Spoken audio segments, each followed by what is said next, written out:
Hello everyone, I'm just trying to fix my equipment. My equipment is going crazy tonight.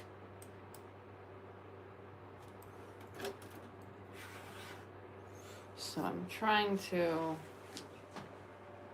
so my equipment keeps going crazy tonight. So this is going off insanely tonight before I even get on here. So I'm sure I'll have to get up in the next minute or so and it's going to end up going crazy. So if I have to get up, I'm probably just going to shut it off.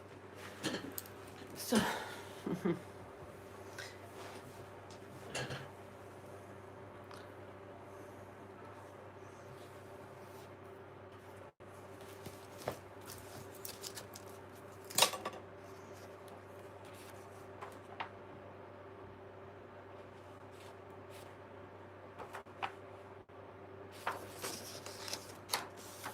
hi everyone.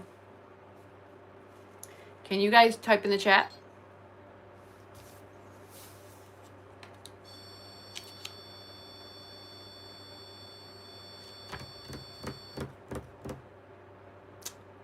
Let it begin.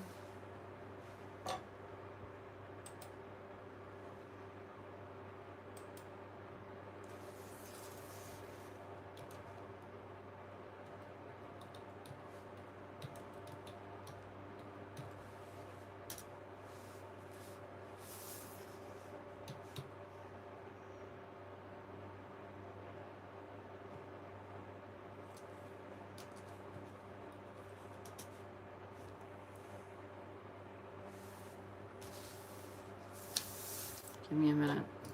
I'm just getting my stuff together here.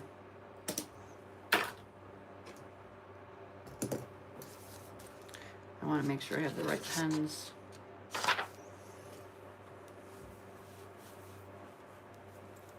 Good evening, everyone. We are just going to hop right into it tonight. I want to go over these reports and see if Sebastian can validate anything in these reports tonight.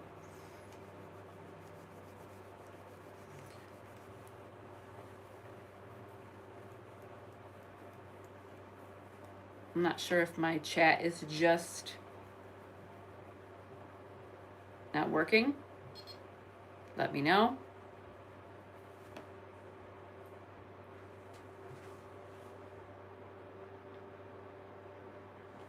Back there I have the REM pod and I have an EVP, or it traces electromagnetic field and it will shift in color. If you can see that little red dot back there. Yeah. So we're going to be working with that tonight.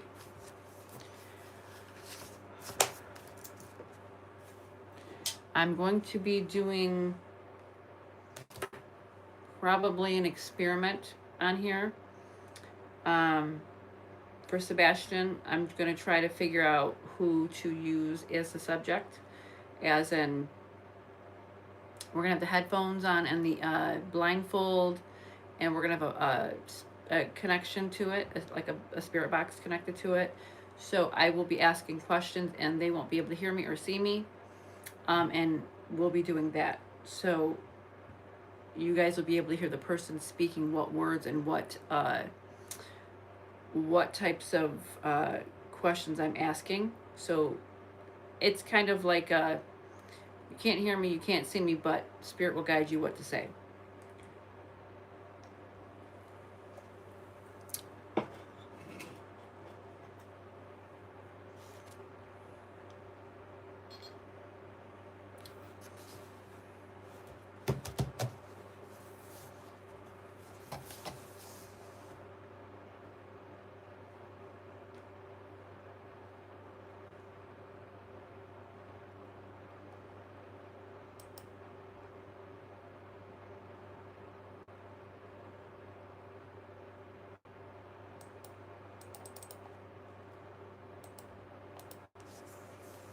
Okay.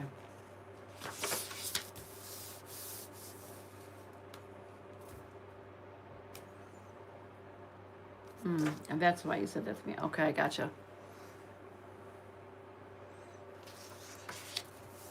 Can you guys write in the chat or no?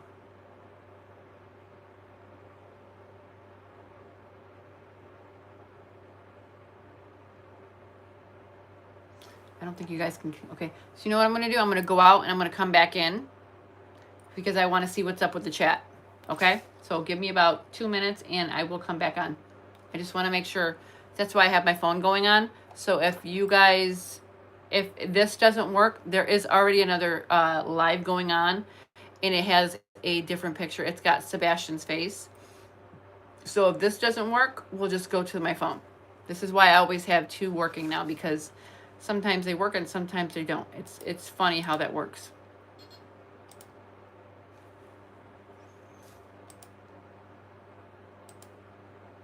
Okay.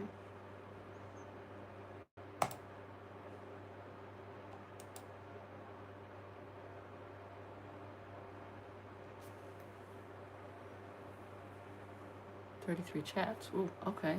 Definitely not working. Okay. Okay, a lot of people are trying to get on here and say some things, but they weren't able to. So give me a moment and I will redo it because it's not working. So I'm glad I have the phone one set up and you guys can still hear me and we can go from there.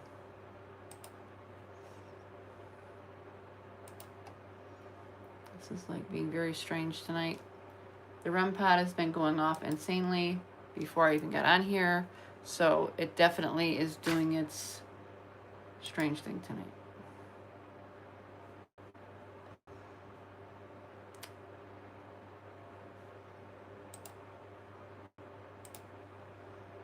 Let me just redo my thing here. Like I said, I do have one that says, it has Sebastian's face on it. It's called The Knowing. So anybody that wants to pop on, get on.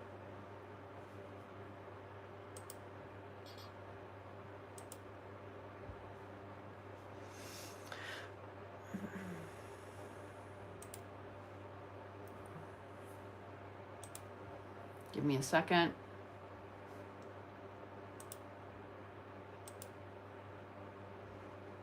I will redo that. It might.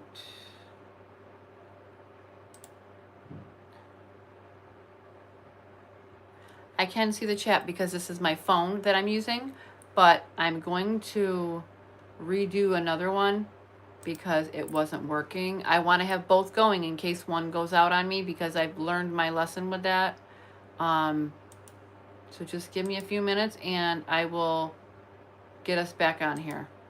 I like to use the computer as well because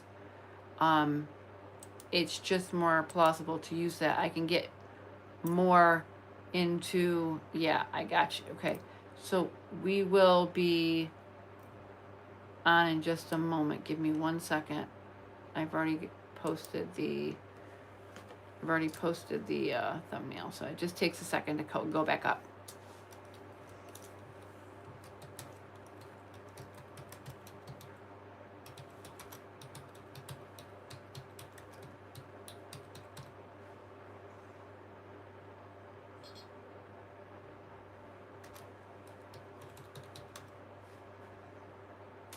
Give me 1 second.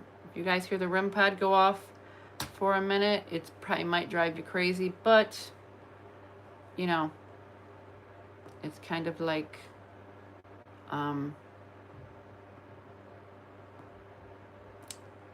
it's just, I'm gonna have to let it go for a minute so I can get on here and get this done with you guys because I want to get back on.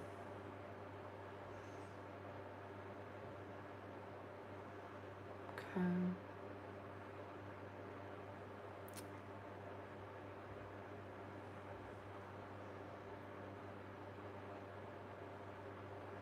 My chats. Okay.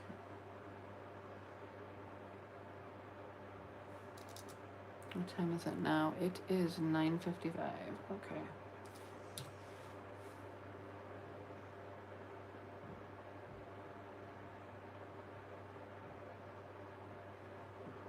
That's not what I did. This one's gonna come on at 10. That's just the way it's scheduled. Actually, I could probably do it right now. And it is 9:56.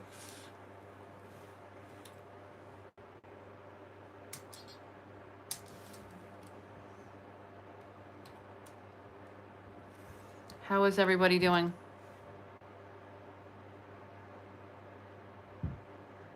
Yeah, I know. That's what I just went in and I went out. So I'm going to open it up now to see if it's going to work. Let's see. This is why I do what I do, because 1 second it's working, the next it's not. Okay, this one's going up. I can type, you know what it is? I can type easier too if you guys have a question you want to ask me. So, okay guys, I'm going live on the other one. It should pop up on your screen. I went live. So, you're gonna get another notification. Chat was working on our end, so should we say you can go out of this one and go on the other. It'd be easier for me to read your messages, because the messages on here I can see because they're right here, but I kind of don't want to I can't really answer, you know. There we go. Yeah, just head on over to the other. You guys can pop in and pop out if you want to. It doesn't matter. It's the same live. I just like being able to see your comments that are bigger, and this is really my backup, just in case like my computer just did what it did. So you definitely are more than welcome to stay on here, or you can just go over onto the other one, because it's easier for me to see your messages. Yeah. So the other one I closed down. We are on one right now on both ends, so it's better. I like the computer better because I'm able to I'm basically just able to interact better that way, see your messages bigger. Yeah, I just made the screen bigger too. Okay.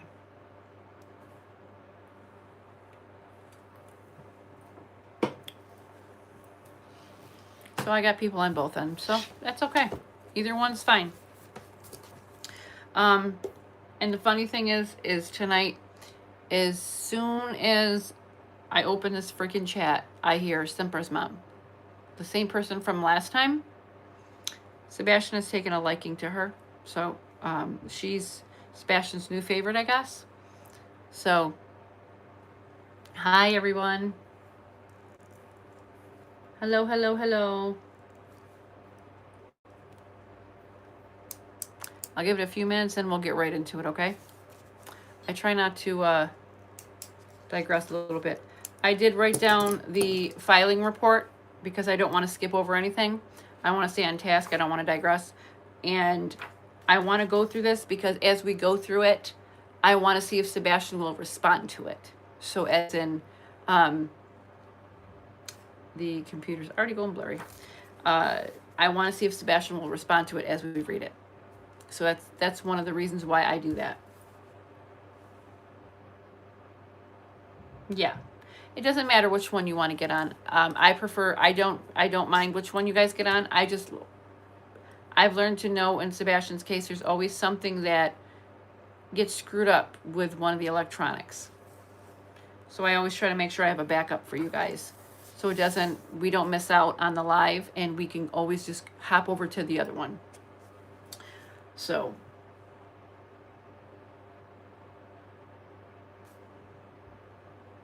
Okay. So what we're going to be going tonight is we're going to be going over the actual report.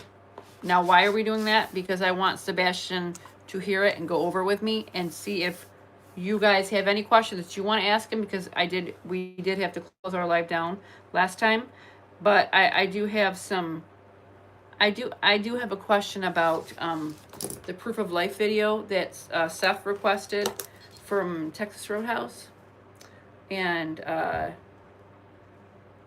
want to ask a specific question on why the district attorney would have had to, why he needed to be present during a proof of life video. District attorney usually isn't involved in cases that are of this stature unless there's been a crime committed, and they have to go over the evidence and they have to look at the evidence and the videos. So if there is a crime committed here, the district attorney's office would want to see it. But to show a video to the missing child's father, that's what boggled my mind a little bit, and that's what made me question, okay, what's that about? Hi, everybody. If that makes sense to you all. I don't know if this way we could do it this way, because no, it's better this way. You guys can see. As you guys can see, one of the solar lights that was on has already been turned off, and that should have already been caught on camera.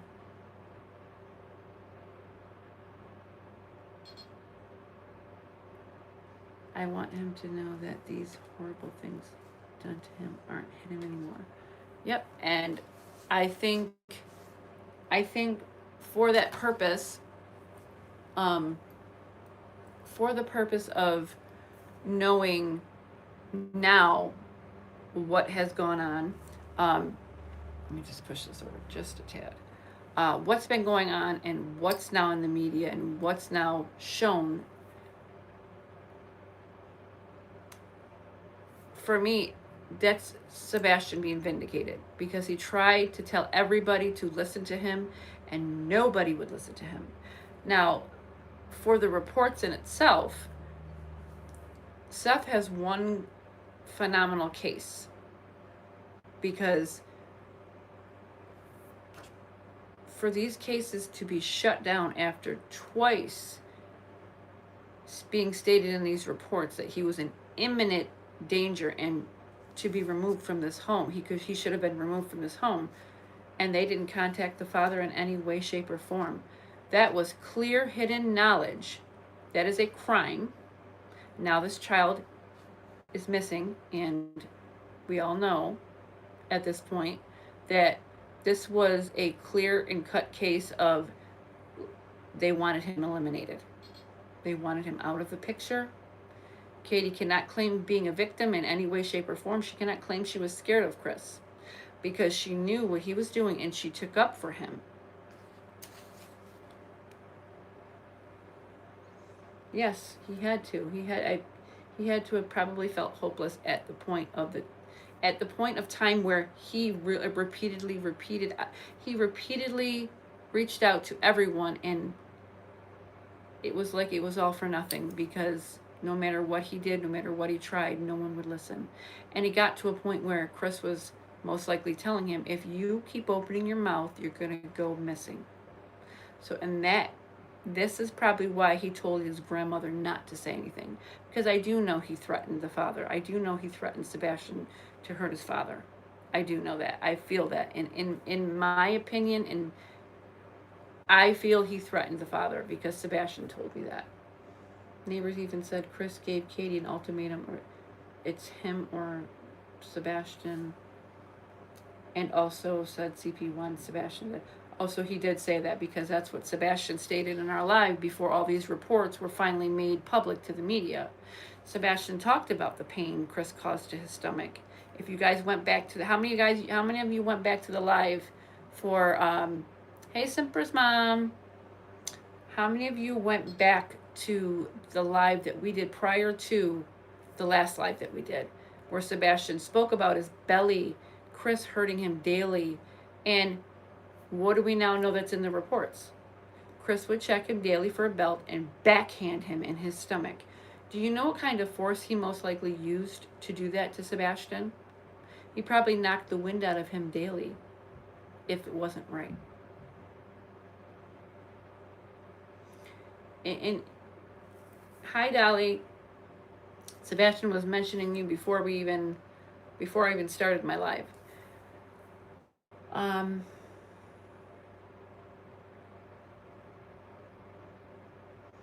He threatened. Catherine says he threatened Seth on a live as well, and said if he opened his mouth about something, he would never open it again. Well, when you have your little buddies in the sheriff's office, and you have, your little CPS connections, you're going to feel moronically untouchable. But now where are the big mouth Proudfoots? Where are they on YouTube? Where are they getting on these channels now? Because everything's been found out. And Sebastian has finally been vindicated.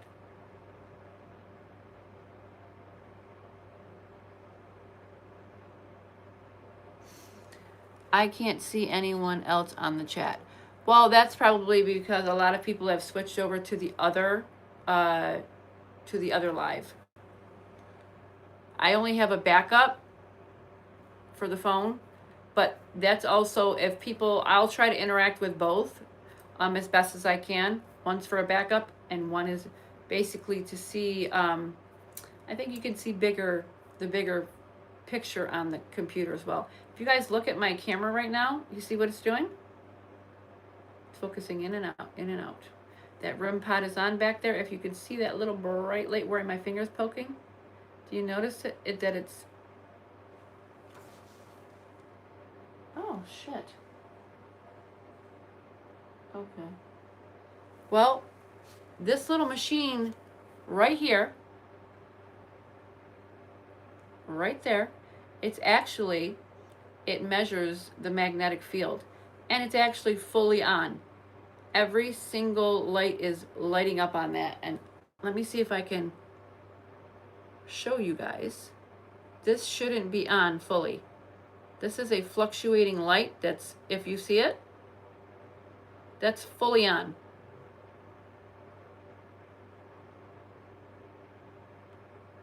That should not be on.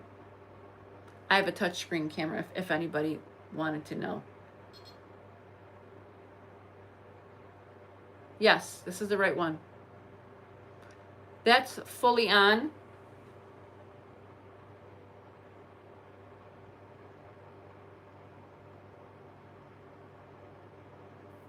What I'm going to do is get up for a moment, and I want to see if I move that, how will the light shift? Chloe, I definitely got your email, Dolly. I was actually going to address it to you tonight, or privately. I'm going to get over here quickly and check out this. Let's see.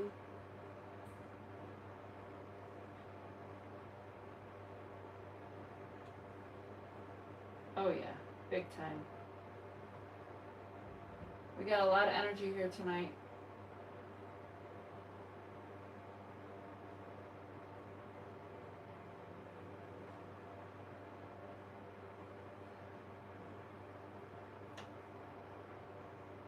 Let's shut it off for a moment. We're just going full spectrum. It's never on this high, so I'm kind of like, okay. The REM pod was going off insanely last night, so that is fully on full spectrum. So for whatever reason, I'm just going to leave it alone because there's a reason why it's picking it up. No one's late.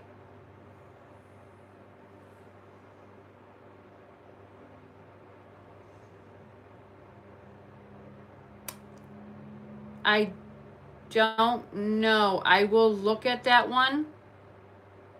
I will go back and look for that one. I've been extremely busy today. I'm actually still in my work clothes.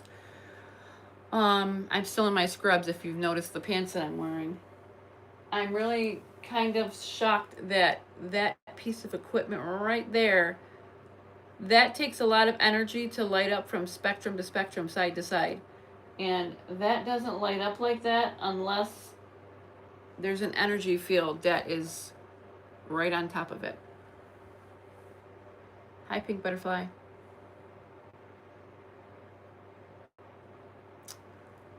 As I've stated, we're going to be going over the reports because I want to pick up and see if anything that Sebastian can verify from this, or pick up on something that could trigger him in the as in to help him figure out what else the reports might have said and that is not being stated here.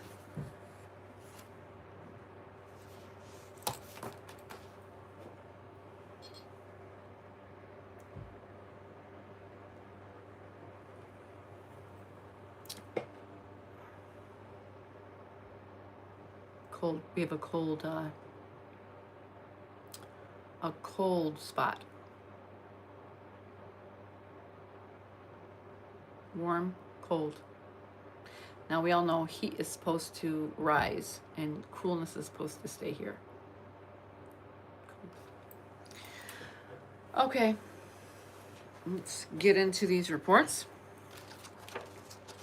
Now, I definitely really have some questions here tonight. One, Miss Lindsay says she loves you, Sebastian. They all love you. If you guys want to place your questions now in the chat, do so, because I'd like to hop right into the questions as soon as we're done with the reports from the filings. I would like to make sure that we get a lot of questions done by at least no later than midnight. I want to hop right in.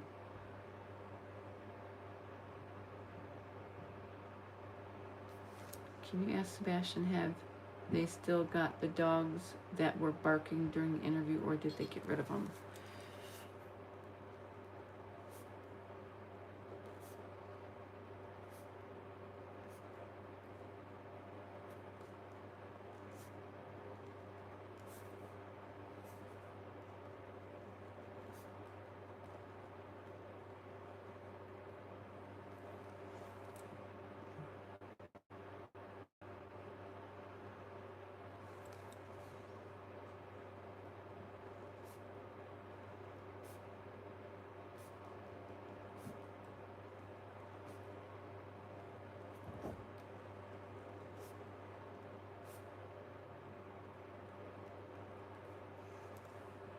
Keep them coming. Keep the questions coming.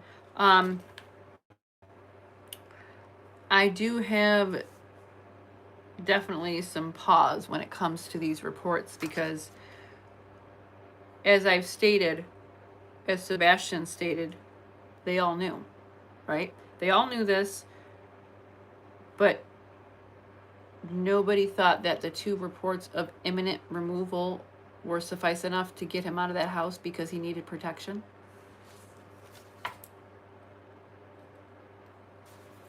Why do I feel like my camera is off tonight? I don't know. It feels different tonight.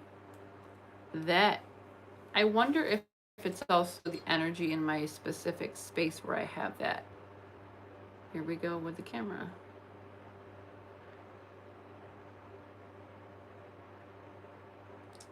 Let me see. Asking if there's any.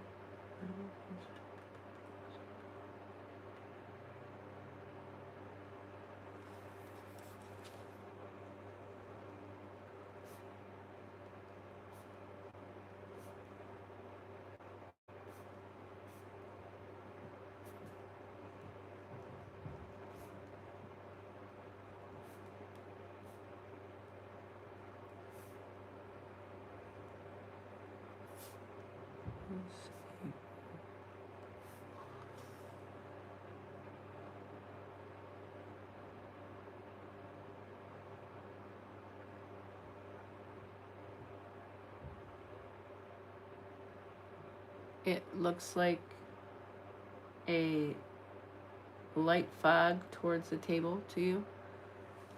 Yeah.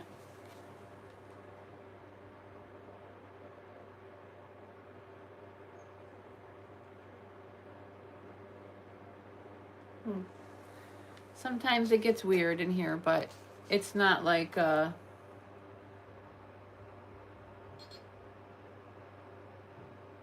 sure, some spirits can't tell you where they are, especially when they're stuck in the in-between. They can give you information. They can give you like a mapping system. They can give you their last memory. They can give you what they understand and how to explain it. You have to remember, look at Savannah Snow, Spurlock. She knew exactly where she was, but it was up to people to figure that out. She could tell you she was by a tool shed. There was a man-made stream. She talked about the flowers. She talked about being buried with black garbage bags, duct tape, um, a rug. She told us exactly where she was. But it's also not the easiest to figure out for them if their last memory is, remember, she didn't know who David Sparks was. She was buried on David Sparks' family's property. Think about that. I think in that flashlight video it was foggy. Yeah, could be. And you have to remember, just because he's passed on, that doesn't mean when you have a shocking type feel, or say the way some okay, look at the elderly. Some of them don't even know they've crossed over. I was just in a closed down nursing home, in the dementia ward, in the walking through it, picking up energy. And when I tell you, holy cow, that place was so haunted that I had a spirit pass right through me. And it was the most saddest thing ever. I felt such demise for them, the abuse that they went through from the aides that worked there, and the loneliness and the left out feeling. That is ingrained in that property, and it's those kinds of hauntings and residual energies and things like that. That's what they remember. So you have to remember, Sebastian remembers what he remembers, but he's also very interactive with people. He might not understand some things, but he understands from his level. And spirit, there are a lot of spirits that can tell you. There are cases where children that have reincarnated into this lifetime have solved their own murders from the past prior life. Go look it up. There's actually several of them. And sometimes the memories, they come and go, or in spirit, if they haven't crossed over fully. Why do you think Savannah was able to give us so much information? Because it was easier for her. And for her, she didn't want to cross over. It was a choice for her. She was, number one, she was afraid to. And number two, she wanted to be found so her boys could have peace, so she could have peace.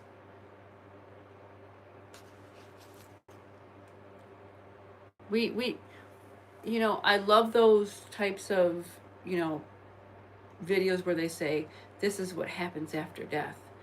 Nobody knows what happens after death. I can give you the experiences that I know of. I know of experiences that I've seen occur, or spirit has actually told me themselves. We really don't know what happens after you die. I know there's a choice in most cases. I know that there is, by the way, what happened to me, I know from my experience specifically that what I experienced was something beautiful, was something peaceful and calm and warm and loving, and that's what I experienced. Yeah, Chloe, puzzle pieces just have to be put together. And like I tell in everybody's cases, 9 out of 10, these cases have already been solved. It's how we have to place the pieces together. Usually the most information you will get for the case is usually in the beginning of the case, to where they give you information. But it's when you have instances like this where you have a lot of help on the back end of it, and you have law enforcement, you have CPS. This case is so wrong. This is such a shitty case. This boy has been trying to get someone to just listen to him. And now look where we're at. Even in his time, you have all these people putting tips in. All these people to put tips in, to an empty phone line that no longer has anybody picking up tips, to someone who doesn't work there anymore. You have a sheriff that says, what? Snuggle struggle is just another word for rape, or vice versa. This is the mentality we are working with. So you have to remember, everything that we are putting in, the time and the effort, we are working against the clock. We are working against those people that thought it would be okay to do Sebastian the way they did. We are working as a group, and we have to continue to work as a group, because no one is going to help Sebastian but us. And the fact that these lawsuits are going through now, this really steps up the game, because now people are going to be forced to put the truth out there. Because if not, someone's going to jail. Yeah, if someone would have just listened to that boy, he wouldn't have went missing. All they had to do was just listen to him. And the fact that Katie was okay with compromising the abuse, that really fucks me up, because that boy, she must have seen so much done to him. And did she help him? Katie, did he cry when Chris hit him? Did he reach out for you? Did he call your name? Did he ask for your help? And did you stand there and allow it? You should be ashamed of yourself. Ashamed of yourself. I have no respect for you at all. In the beginning, I wanted to think for one moment that you actually cared. But because a lot of people are going to say, well, he got all these therapies and he got all these, but here's the thing about that. This boy was abused so badly that he knew who he could try to talk to. But after it was reported and after he was let down, you have to remember in this manner, at that given point, it was no longer safe for him to tell. So yep, he was getting all these therapies and he was talking to people, but he had to become silent at that point. So yep, his behaviors probably went very strange, and he probably became so inside himself that no wonder he was having more accidents, and he was having the ability to be fearful of Chris, because he couldn't tell. Now he could no longer tell anybody in therapy. They were doping him up on medication to shut him up, to keep him quiet, to keep him calm. Think about that. You killed your son's mental capacity to trust, to love, to do anything. Then you doped him up on pills. Chris Proudfoot threatening him. Talk about levels of abuse on the highest levels. This is going to get you people prison time, and I cannot wait. This boy, 2 reports of imminent danger, imminent replacement, and you close the case. The CPS stated, oh, well, that happened in California. So Chris lied and stated that he never hit Sebastian. You lied to a state official. That in itself needs to be jail time.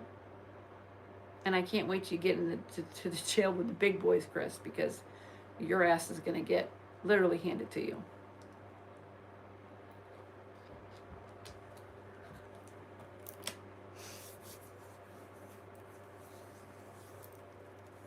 Oh, with a criminal investigation like this, with a federal lawsuit, Seth is going to have access to everything. And I hope that he can keep it together, because he's going to hear and he's going to see a lot of reports that state the terror that Chris put this boy through.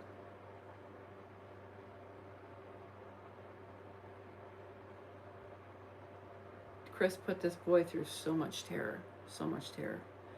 And it was like he was drilling him like a military sergeant. You don't have your belt on? No? Hit him in the stomach. Hit him in his belly, as he put it. And when he stated that on that live, before these reports even came out, I didn't even realize it until I started writing some of the questions that I had for Sebastian, and I just so happened to have one of my pages flip over, and it was right there, and I couldn't believe what I was looking at. The nurse, where he talked to the nurse, where he talked about Chris hurting his belly daily, and I was stunned because I didn't remember that myself, because so much stuff gets said in our lives, I didn't even recall that. But it was there, and when you go back to that live, it was said, and I couldn't believe how I even forgot that part. Brandon Carter. Why are we hearing his name? Seth told truth. I hear Brandon Carter, Seth told truth.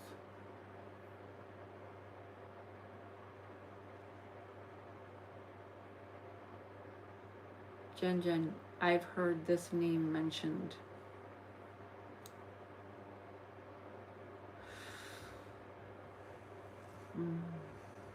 Miss Lindsay, just being here for him and just giving him some hope.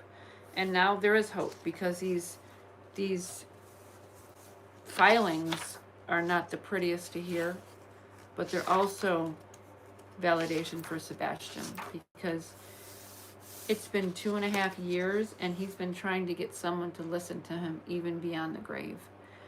And do I like saying that? No. But I know that's all he has to hold on to.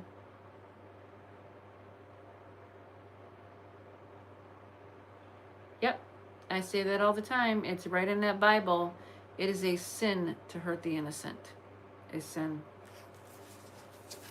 So we're going to start off with that's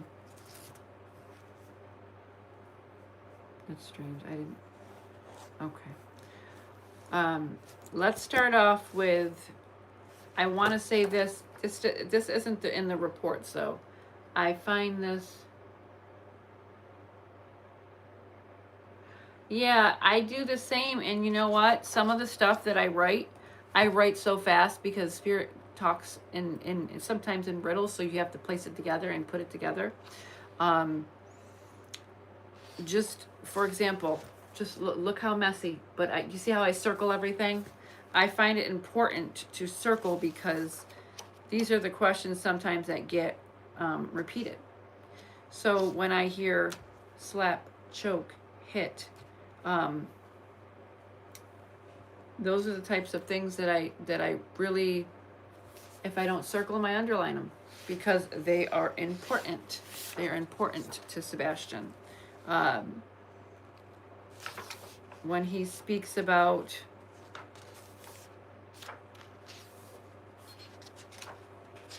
hold on a second, I was just trying to go to where he spoke about him getting hit in the belly and him talking to the nurse, and those were the allegations that came out like 4 days later after our live. That for me, Sebastian was just trying to validate. And when we talked about him being validated, he felt so much better in energy. And that's why I think he was giving Simper's mom advice, which I thought was the sweetest, because he was really trying to help in his own way, which is a beautiful thing.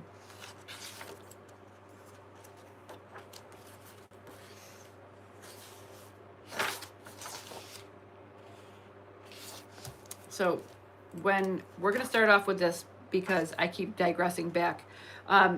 When Seth asked for proof of life, he got the Texas Roadhouse video, right, of Sebastian walking out. Now, here's the kicker. They only showed him Sebastian walking out. They didn't show him the hoodie. They didn't show him the hoodie person walking in, walking out. They only showed Sebastian, and that was it. They didn't get any further than that video. Why not? Why didn't they show Seth that? That was my problem. As well as, I don't know about that, Jen, we can ask that question though.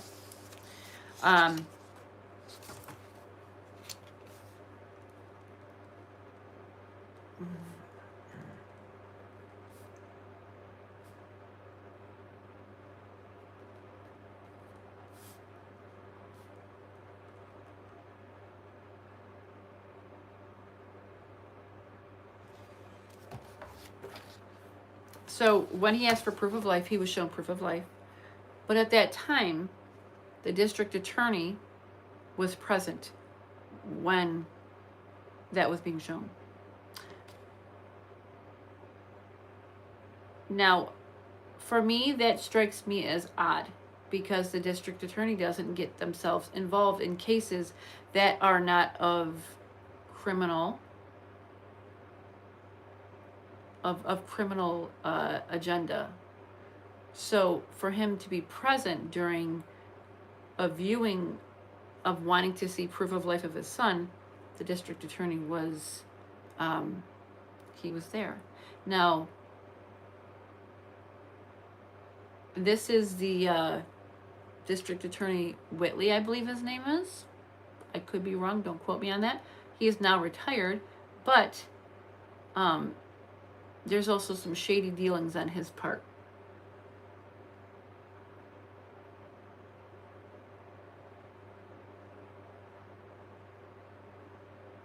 Yeah. You see how everything just connects to everything? It just, I mean, it just doesn't get any crazier than what we're at. And poor Sebastian was around so much insanity and so much pull that now this is all coming out, and these assholes have nothing to say. Now they're quiet. And do you know that the news reached out to the Proudfoots and they declined to answer? They declined to give an interview. Do you know Sumner County declined an interview? Think about that, people. Both of them, both agency and parents, step-parent and mother, declined an interview with the media. They've been going on all these podcasts and all these YouTubers, but now when the shit hits the fan, now what?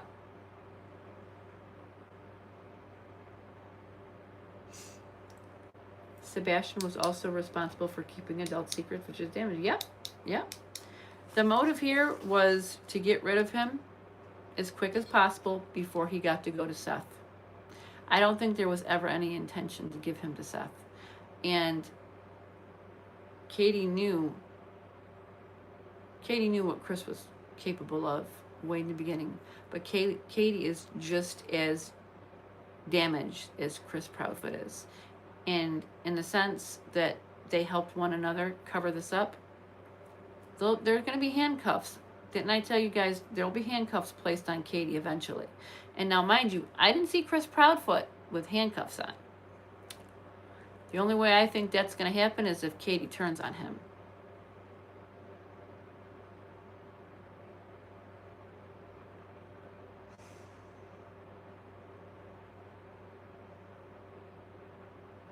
Okay, did they...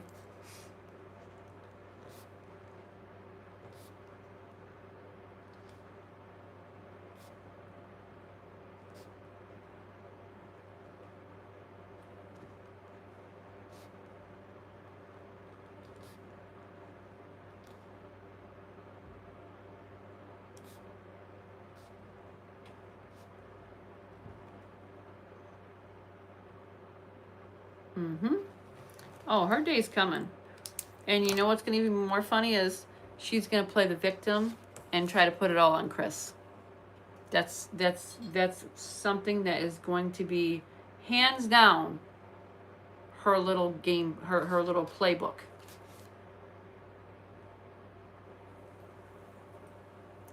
Hands down going to be her playbook.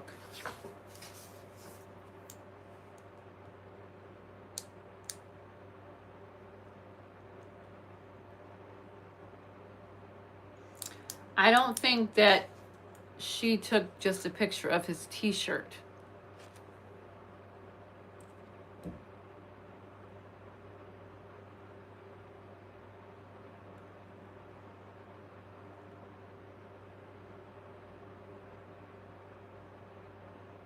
I hear ya.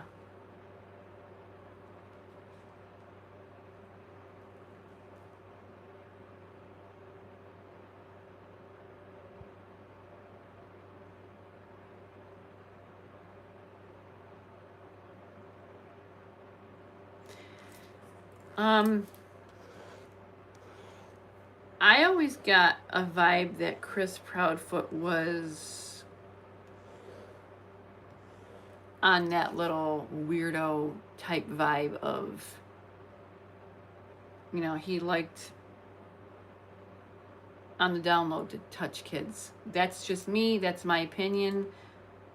I'm alleging nothing that he's a pedophile, but to me, I think he gets down like that. That's my opinion.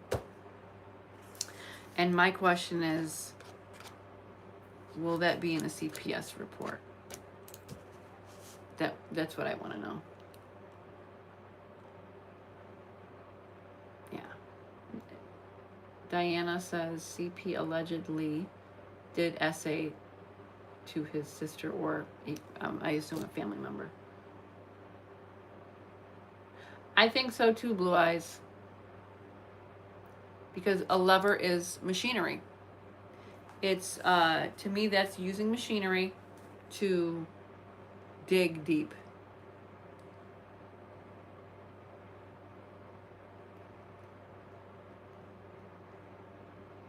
I really do, because I heard that twice. I heard that twice in one live. Now,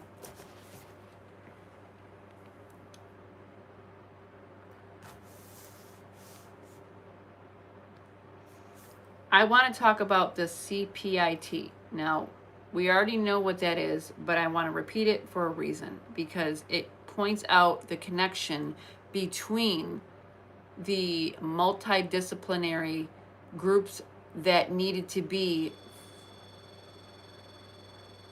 for Sumner County.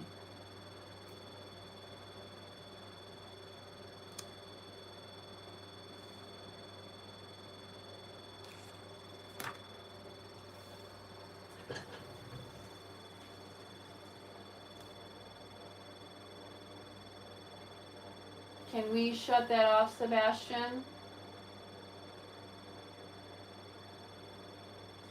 You see how when I mentioned multidisciplinary, I don't hope I didn't confuse anything.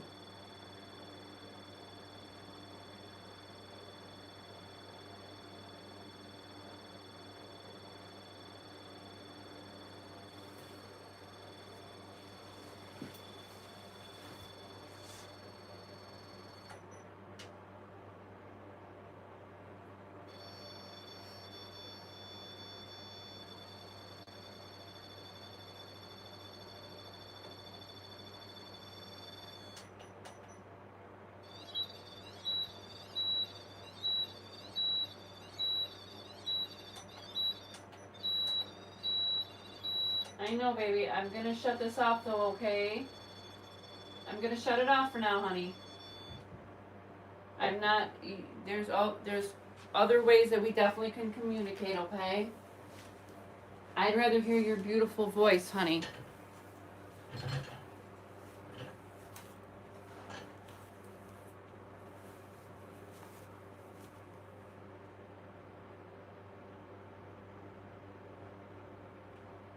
That kind of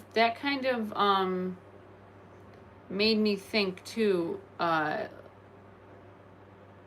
because why would Chris be mad about him talking about the sexual assault? Kind of confused why that would be. Because in my thought process, I would wonder, okay, why would he be mad about that? He should be able to voice how he feels about that. Just to and it's not like he was assaulted once. It was multiple times. And do you know what that does to a person? Do you know how they have to bury that if he can't talk about it?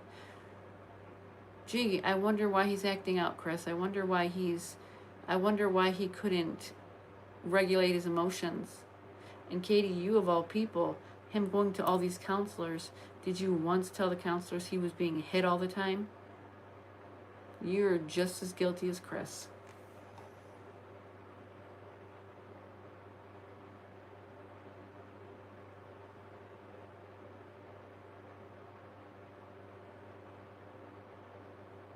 Yeah. Sebastian, what I meant, sweetheart, was in the report it states that all these people, these groups like Sumner County Sheriff's Office, the let's see, the district attorney's office, the let's see, I wrote some of this stuff down. Child Protective Service team. Um, all these people were in a group to work together, and they shared information. So one could not say that the other team didn't get the information about what was going on, because they all knew. So no one can say, no one told us about this, and no one, because they all knew, they all have to take fault in this. They all knew exactly what Chris did to you and your mother helping, and no one can say, this one has to get the blame taken because I didn't know, I didn't have any knowledge, because everybody knew what was going on in that house and what you went through. Except Dad. I know, sweetheart. I know. He's like, except Dad. Nope. And Sebastian, I will always, always, always, always tell you, just like everybody else on here will tell you, nothing, anything that happened to you, sweetheart, no matter what, was not your fault. You did not deserve anything that happened to you. And I'm going to say this to you again. You did not deserve anything that happened to you. I know he did. I know he did. Just keeps, Chris lied, Chris lied, Chris lied.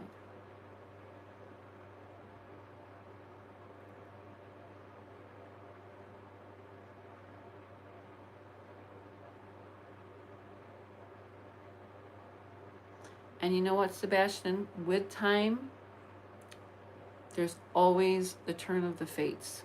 As I always tell people, karma comes to those. It can be patient. It can take some time, but karma always comes back to the people that hurt one another or hurt someone. And in this case, yes, it took a while, but Dad is doing everything he can now to get your story out there, to get new people on the case, to make sure that you are kept in the media. Yes, we as a group of people are doing that, but if we can get the FBI in this case, then the wheel, the fate, you name it, is going to turn, and it's going to keep turning until you are found. Because nothing will be able to stop the FBI from getting the right answers for you. TBI and Sumner County Sheriff, they aren't doing anything to help your case, honey. But your dad is. Your dad is taking the right steps, the right measures to help you. So, and we all are too. Anything that we can get out there for you, you let us know what wasn't in those reports, Sebastian. You don't have to be afraid here. You can tell us exactly what you weren't able to tell because you were fear. You tell us what else is in those CPS reports, and we will say them here. We don't have to worry about that here. We can repeat it for you. I know he hurt you, sweetheart. I know. Your leg. Talks about his leg. Bend.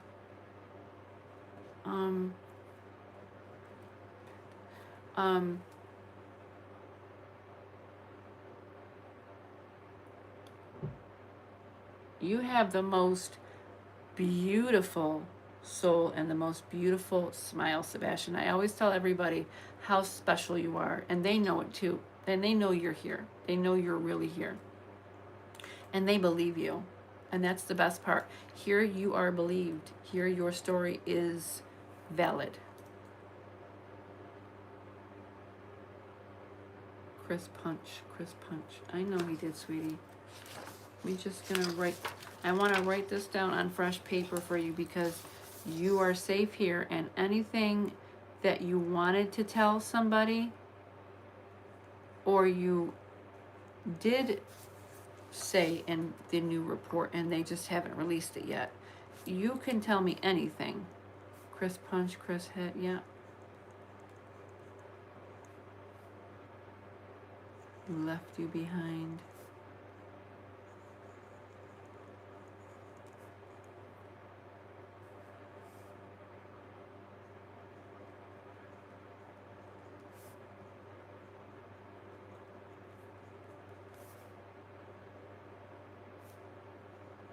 Timestamp. Timestamp that.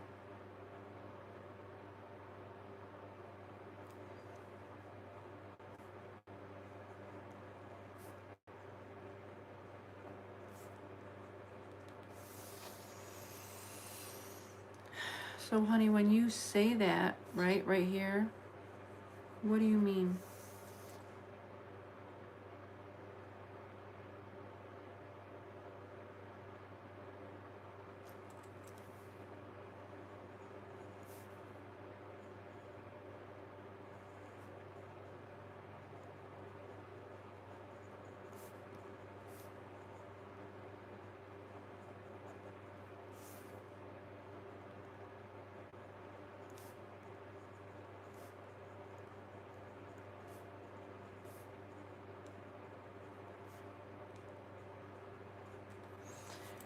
You know,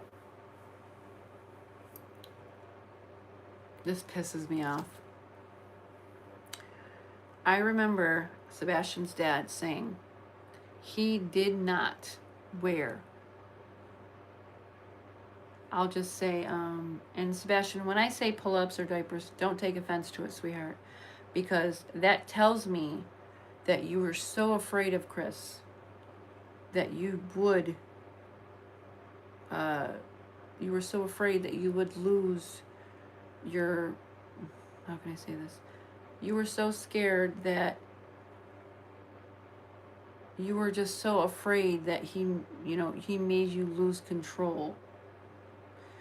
And when you were with Dad, you didn't feel that way at all. And you didn't wear pull-ups there.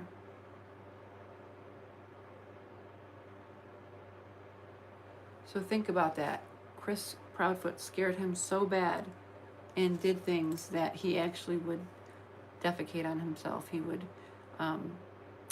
urinate on himself.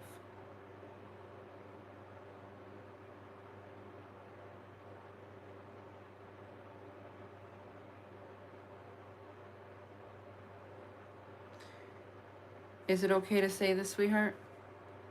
Okay. For whatever reason, he never allowed me to say the other thing in our last live. Yes. Yep. And exactly.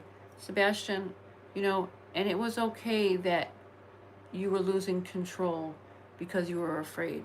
That's a normal response, sweetheart. That's nothing to be ashamed of. It's nothing to be ashamed of. There are people that get so scared sometimes that they pee on themselves, or they, you know, they lose control that way. And that's just people that might see something scary or hear something scary. But in your case, you were going through something that was so terrible that you lost control because you were afraid. And that's nothing to be ashamed about. Chris lied. Mom knew he hurt me.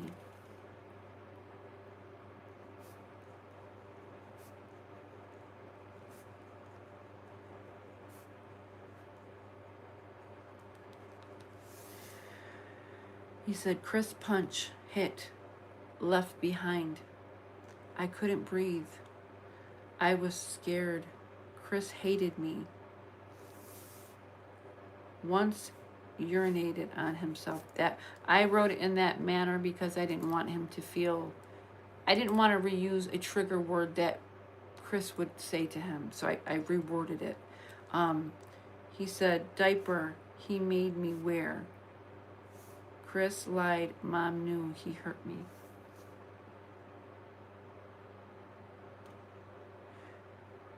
Sebastian, does he hurt Faith?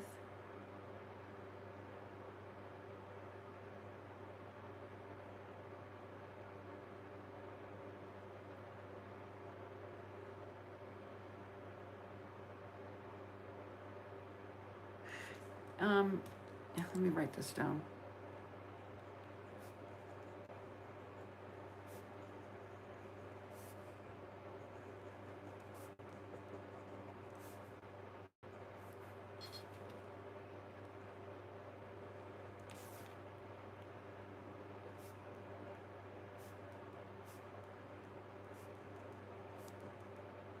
Well, I think it's strange that, you know, what a bitch.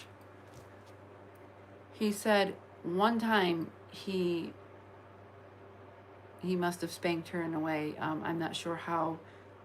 It could just be on her butt. When I don't know how old she is now, but occurred when this happened. And then he speaks about Katie said now is not the time. Kind of like with everything that's going on in the news with Sebastian, we don't need this on our hands too, if that makes sense.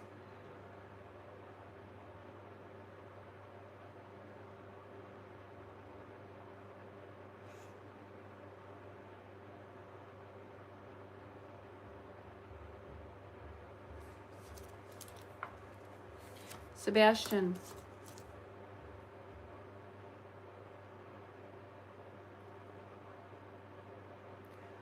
does Faith have a camera in her room now?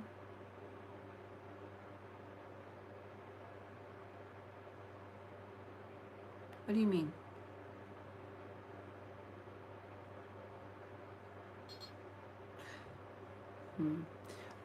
He said she did until I left. So they put a camera in her room because why?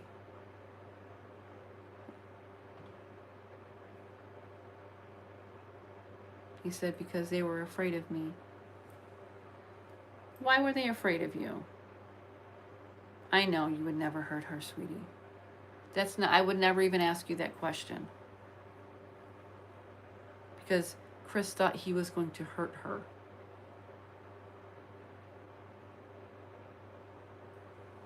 So Chris thought it would be okay to put her on camera in her room and because he was thinking Sebastian would be around her, in so many words. He said I would never hurt her. I figured that, Sebastian. That's why I'm not going to ask that question, honey. Now, can I ask you about some of these things, honey, that I wrote down? I would like to get your input and see what we can get from these reports. And maybe you can tell me what's true and what's not, okay? I have a hair in my mouth because Chase decided to lick my chin and my face, and he got his hair on me, and I can't figure out where it is.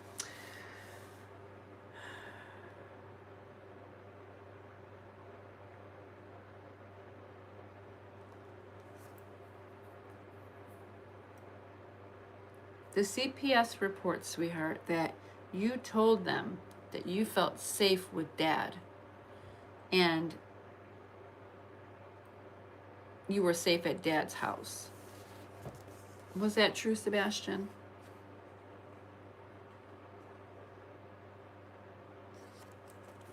Okay.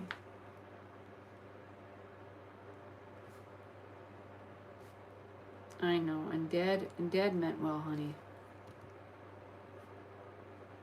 He said, I hoped he'd bring me home.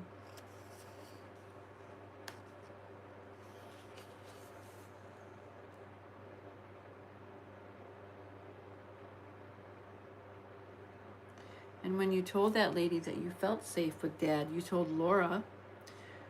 Oh, wait, Laura. Isn't that, or was it Lori or Laura?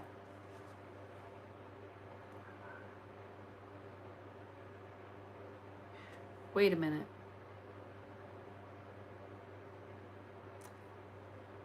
Hold on a minute. Do you remember in the last live we did where Sebastian said Lorelai? Maybe he wasn't saying Lorelai. He was saying Laura lied. And that's Laura Boswell. She was a She was a interviewer with Sebastian. You remember that? I'm just seeing her name because I wanted to know what her name was in the report. So in my mind, I'm thinking maybe he was saying Laura lied. I bet you Laura, in some way, because why would they close the case if he was in imminent danger? Why would they close the case? If he felt safe with Dad, why didn't she take it into the consideration and get him out of that house and let him go with his father where he felt safe? Lorelai. Let me just go back to that live. I have it all written down.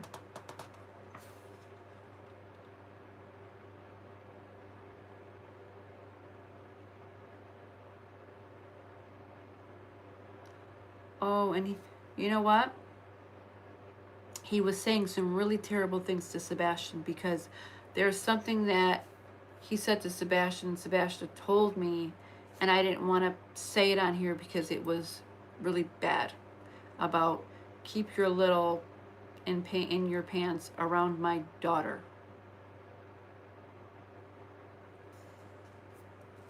This is what he told Sebastian.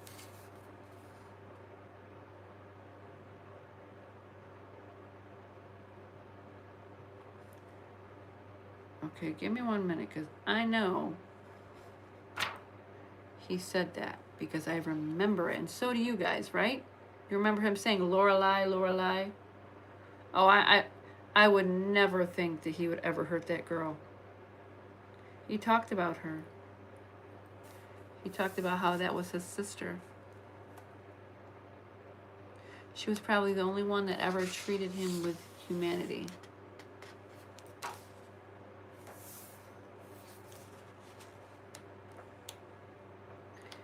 And I know he said it because you guys remember it, so I know he said it. And here is the belly Chris hurt daily. And talks about the lever. Talks about the nurse, Chris wanting him dead. Took my life away, stole my shoes, barefoot, walk mom.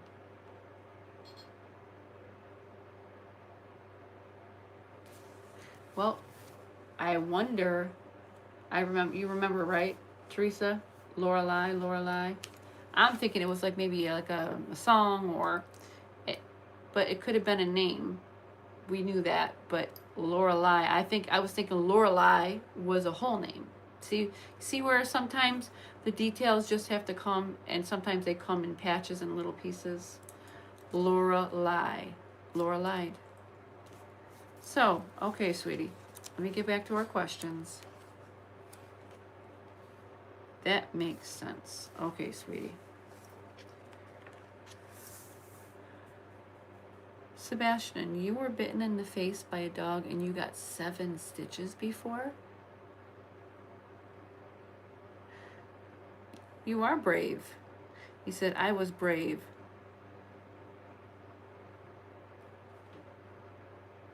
But that should tell you. Yes, it gets confusing sometimes, but he definitely said, yeah, Veronica, I definitely, and like I said, sometimes it comes out in riddles, but we just have to figure out what the riddle is, you know?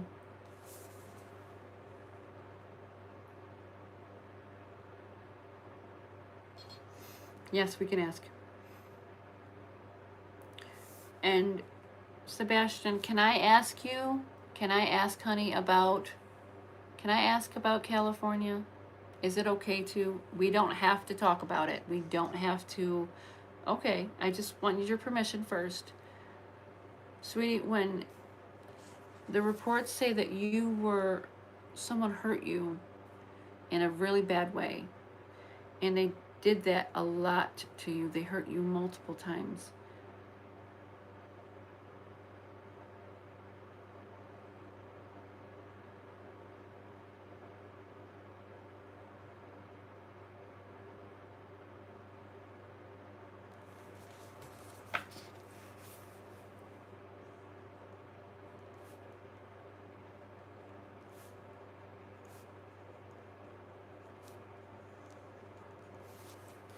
Yeah, that's really, really bad. It's really mean, honey. No, I know you weren't.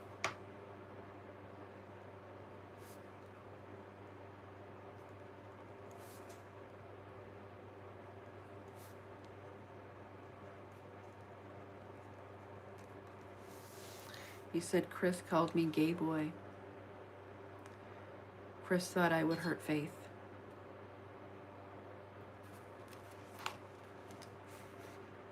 Sweetie, did anybody that ever lived with you in your house,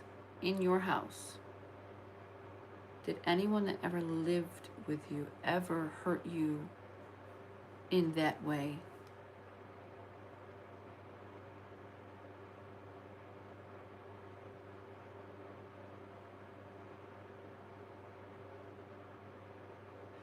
So how come I get the feeling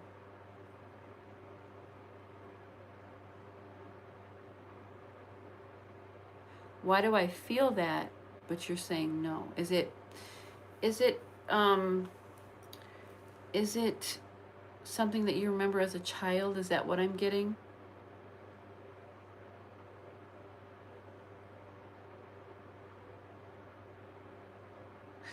Do you guys remember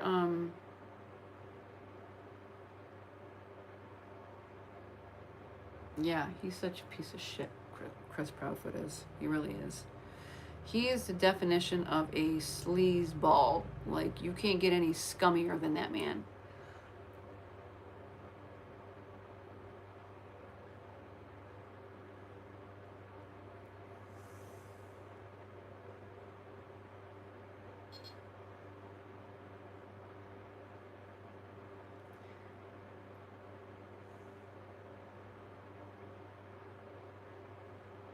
Okay.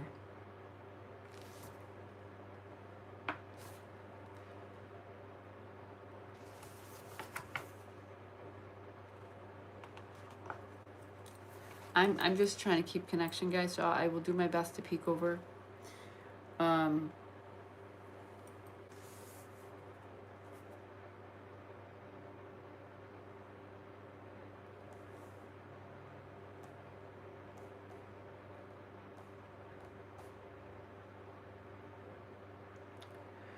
Sebastian, when you told your teacher, sweetheart, what happened in California,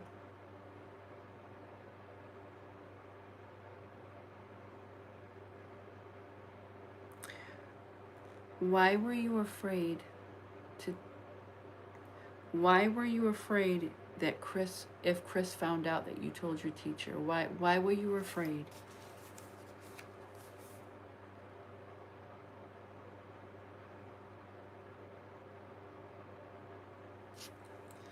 Why were you afraid of telling the teacher, and why would Chris be mad at that about why would he be mad about you telling your teacher about the abuse?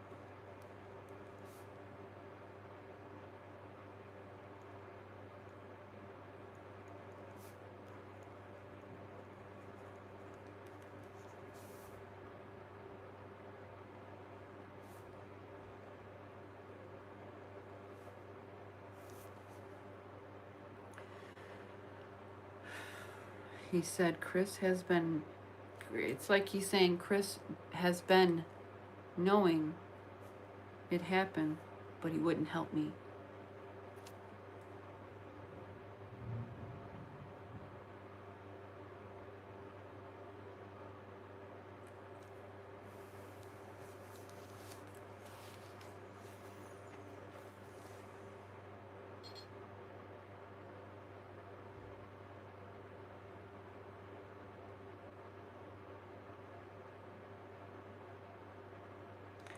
I bet you yeah.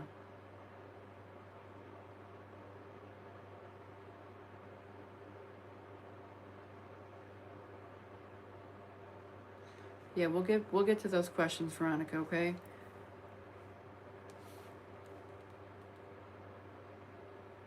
Sebastian, when they stated that you were in imminent danger for removal because you needed protection, why did they not take you out of the home?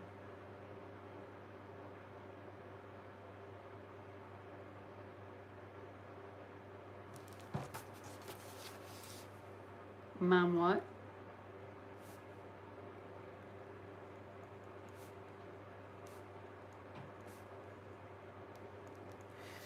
It's kind of like saying Mom stuck up for Chris. Mom stuck up for Chris.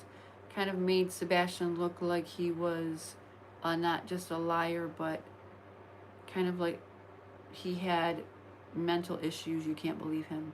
So she not only made him look in a certain light, but she knew he was being abused by Chris, and she covered it up for Chris.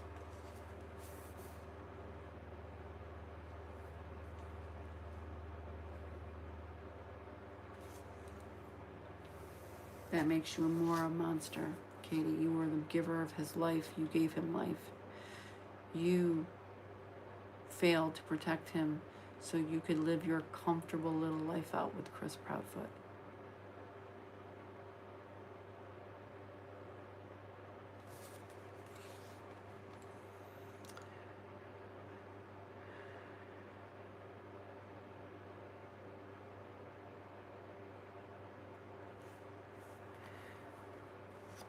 They stated that one case was closed because the abuse happened in California.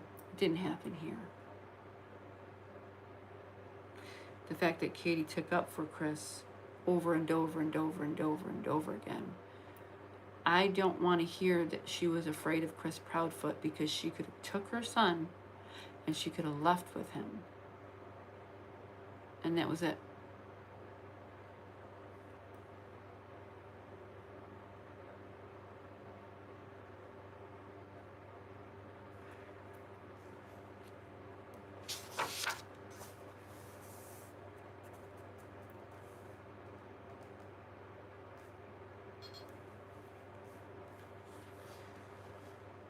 Katie tells DCS that California already investigated us.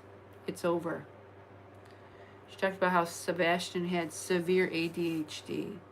So you tried to do, that should have been a key element right there.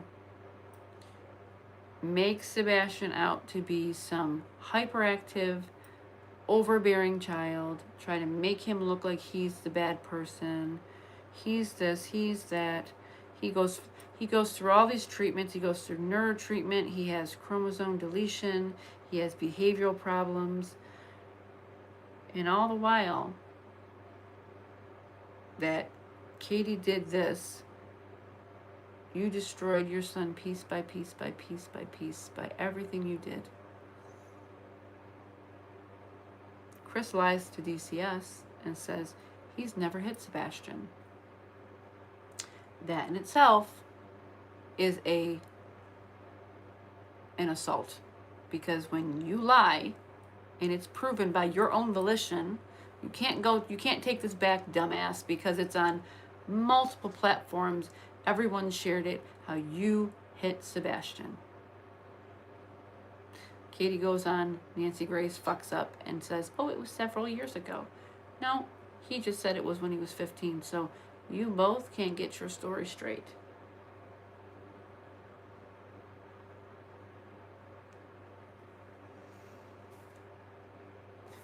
Here's something. I don't know if you guys have heard about this. This right here, to me, seals the fucking deal. Okay?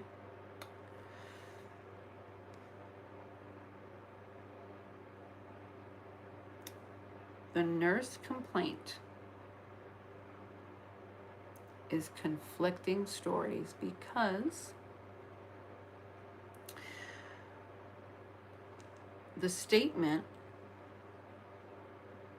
not only talks about,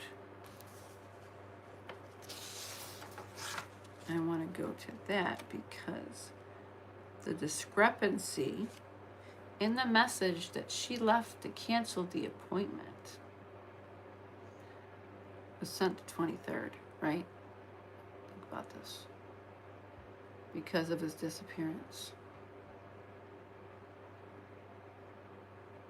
Discussing the events of his disappearance, which makes no sense because he was supposedly went missing on the 26th. So, until this day, those discrepancies have not been brought up.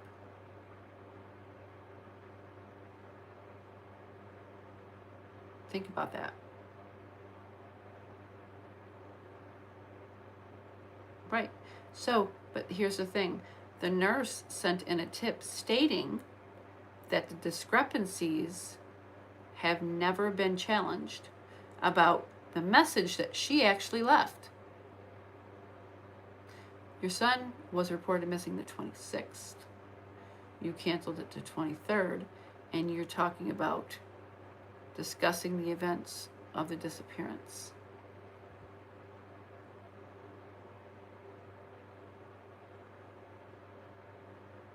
Oh, thank you guys.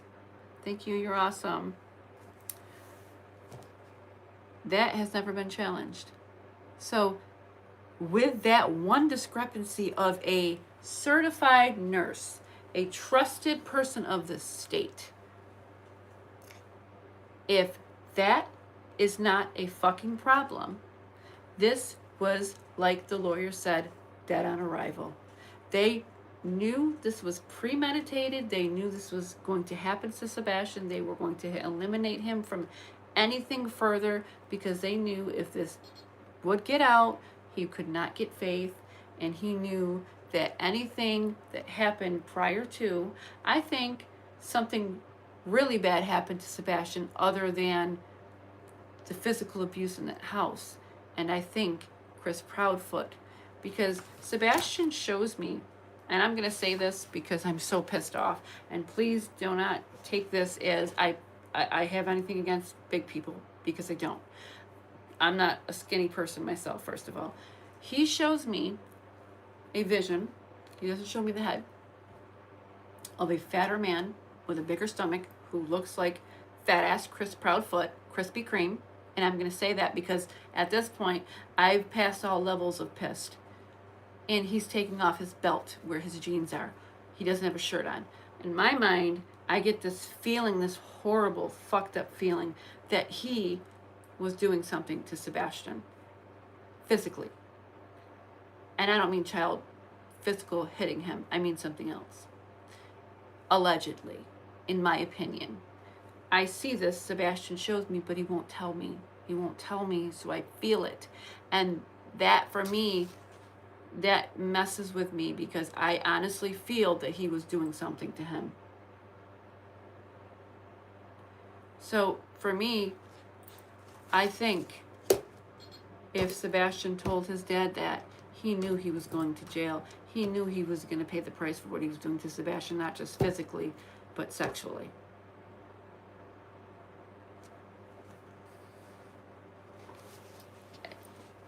Like I said, please forgive me on the way I described something, but at this point, I don't care. At this point, I don't care. The neighbors stated that Chris hated Sebastian and he wanted him dead.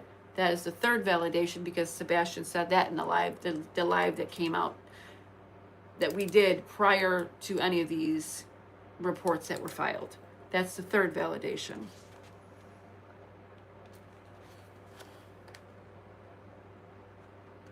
Sebastian was regularly going to his appointments, and the nurse felt that it was highly suspicious. And then to hear the message that was never challenged of her talking about his disappearance before his disappearance.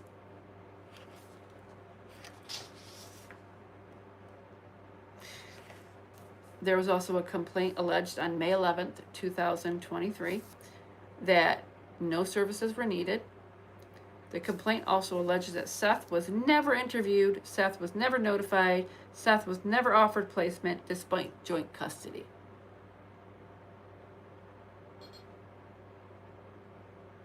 Sebastian has shown me that before, but he's never been able to tell me. And that's the hard part about it. It's like he shows me, but he won't say it. And to me, that is, he feels shame, and he should never feel shame because he's done nothing wrong. He's done nothing wrong. I feel so sorry for that baby.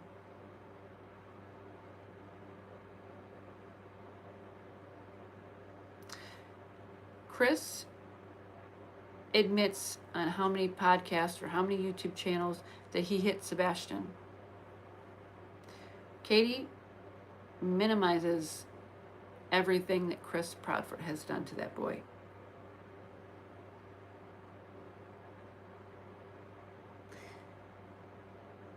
Chris had this boy so afraid that he received neurology care, mental help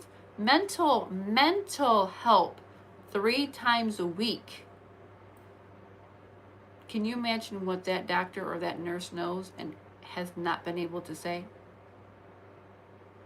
Even though they are mandated reporters, can you imagine what Sebastian probably told them not to tell?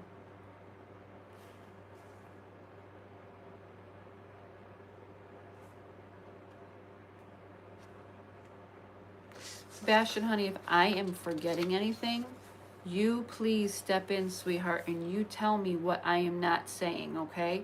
I want you to say, I want you to make your claim here. I want you to stake your claim here. I don't want you to feel that you have to wait for me. You could talk over me. It's fine. Even though that's not what you were taught, you do that here because you are in charge. You are the one to speak for yourself here. You have that ability here, okay?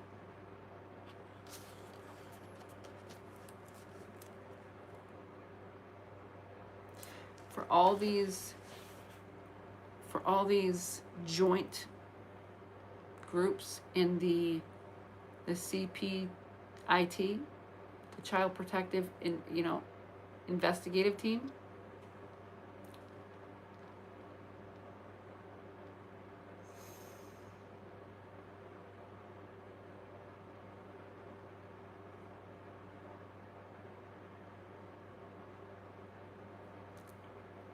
Sumner County cannot claim that they did not know.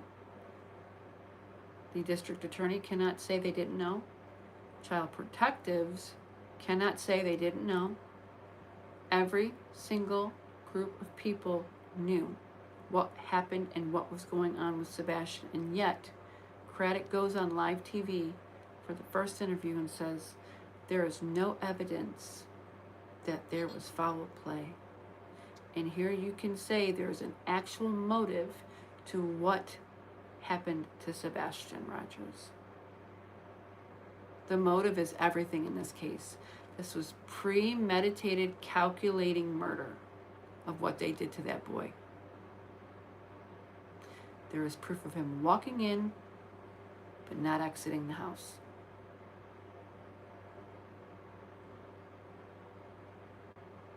Think about that. Chris Carr. And Chris Carr, I got beef with you because I know you helped in this case in some way or some other fashion. You helped. And you're going to go down for this too. Because don't think when the dominoes fall, you're not going to fall within the fucking dominoes. Brandon. Sebastian is, I love this baby. What about Brandon, sweetie? Tell me about Brandon.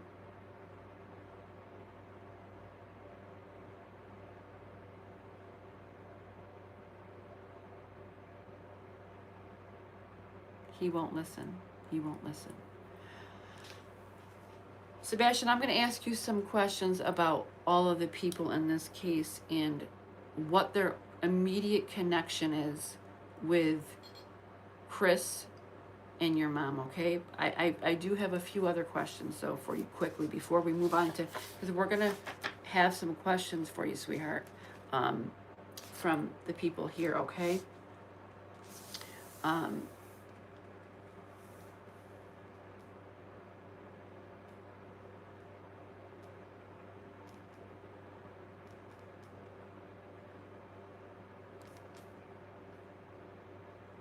Chris has made sure to go to every woman that had a child that he could take advantage of.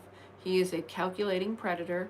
He knew what he was doing when he went with Katie. He knew exactly, as soon as he saw Sebastian, what the motive would be and how he would take control over Sebastian. He knew the things that he was going to do to Sebastian way ahead of time because he saw Sebastian as, vulnerable. He knew. Katie fell for it. And you know what mirrors these two the best way that we can explain it is Katie put on this fake smile for Sebastian, and she did that for Chris Proudfoot in the beginning, and he did it for her. And come to find out, they were monsters just alike. And you know what hurts the most is Sebastian is so full of love. So full of love. And at some point, he knew that he could no longer look past Mommy's smile and see that she actually cared about what happened to him. And to know that he probably cried out for her help, or to hear him while he was being hit. Katie, what did you do when you heard your son cry out? What did you do? Did he cry for you? That's what I want to know. How can you live with yourself? How could you live with yourself? I think she hurt him too. Seeing her with him at Texas Roadhouse showed me the way she pushed him. How many of you saw that video once I told you to go look at it, pay attention to it? The way she threw the menu at him like he was nothing, the way she pushed him out of the way. Yeah.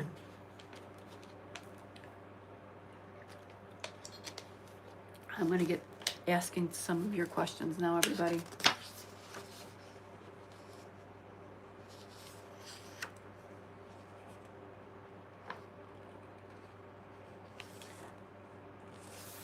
I think in the end, Chris, do you honestly think Chris is going to want to go down for his wife?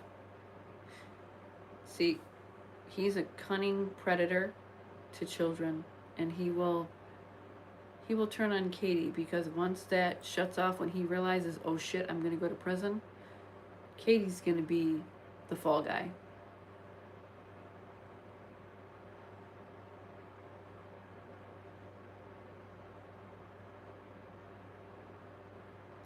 There's only so much in this case that you can stomach, and that you could actually say, oh, someone had to have listened to him. I feel like the only one that truly listened to him was his teacher. And I do think that the nurse had a knowing of what was going on, because she felt something immediately was suspicious about this whole thing. Immediately. And the fact that they didn't take into consideration that a nurse would step out of character and risk her job, her career, because if they really wanted to try to prove that she, who knows what they would have tried to done to her career, but for her career to get her degree, her nursing degree, depending on if it's a psych eval nurse job, that takes much longer to get than it does a regular nursing certification. She's risking her career by just putting a statement out there. which she is a mandated reporter. Anybody in the healthcare field, the teacher, anybody could be a mandated reporter. But in her capacity, she risked something of herself because without proof, she made an awful big claim. And for it to not be looked at and not taken seriously, the FBI is going to get a hold of that, and they're going to go one by one. Be ready for the interviews, people, because the FBI, they don't fuck around when it comes to missing kids.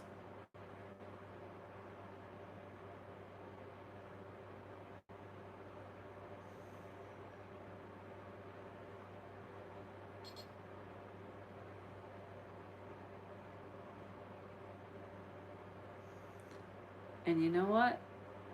What goes around comes around. All right, I'm going to start asking some of these questions that you guys had me write down. So, you guys, to the ones that in the beginning I did write down several. You're going to see a row of dominoes hit. A row of dominoes. And you had some asshole go under my video and say, laugh out loud, good luck, Seth. So, again, you know they're there, you know they're watching, you know that somewhere in some way these morons think to abuse a child that badly is okay. I left the comment up there. I made sure that I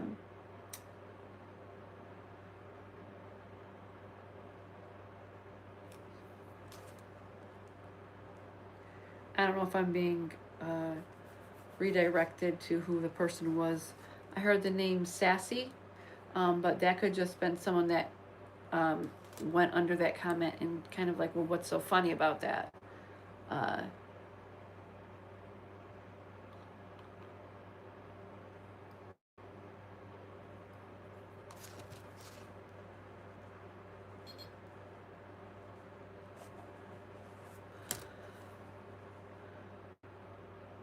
Nah, you can't plead insanity. You knew what you were doing. This is clearly, this is premeditated.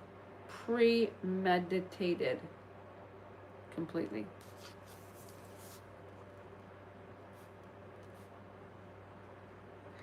Well, we know how he's involved. We've already answered that. Diana, we knew because Sebastian stated he was paid off. We already know that. But my question is, I want to know more of the link. I want to know more of the link between the Proudfoot family and Craddock.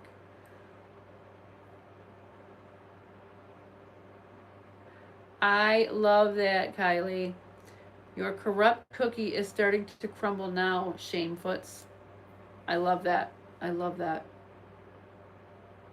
Sassy is a mod on Mob Crew channel. Sassy, I got the word Sassy, Blue, and Chris. So I'm assuming that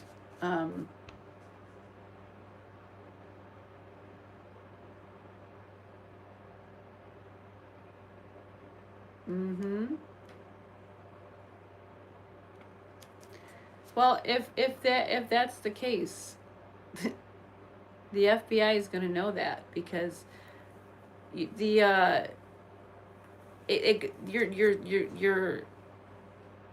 the sale of your home, the purchase sale, it documents everything. What realtor, what all of that. So if that comes up, that's going to be a deep question that Mr. Snuggle Struggle is going to have to answer for. Just like Snuggle Struggle, period, where that came from, he's going to have to answer for. And how he's even got a law enforcement, how did he get to that point? Did you guys see the judge that was just tried and got 20 years for abusing 19 girls and trafficking?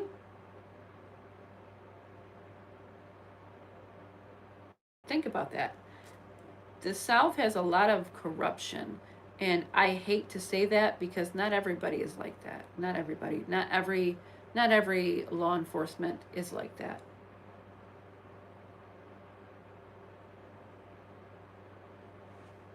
And I think I wrote that one down. I definitely have to say there's a lot of corruption in the the southern states. And it's got a lot to do with pedophilia, with covering up. So, yeah. Okay, I'm gonna start answering some of these questions for you guys. Um,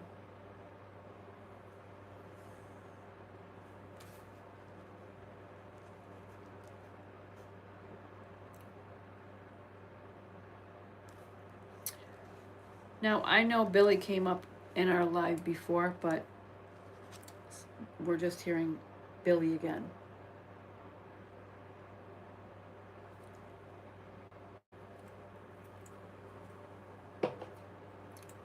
Okay.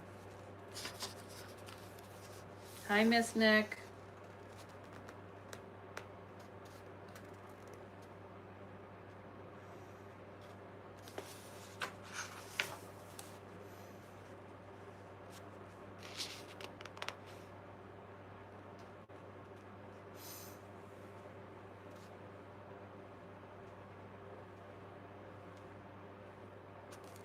Okay, let's ask this first question.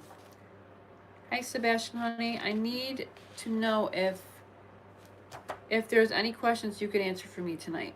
Now, these are from the people that help me come on these lives.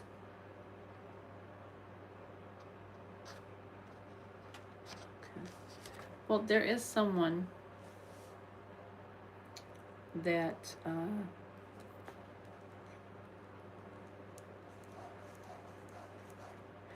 there's that Trevor name again.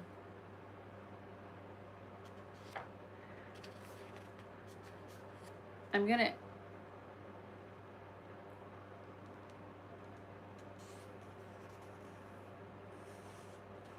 Oh, thank you, sweetie.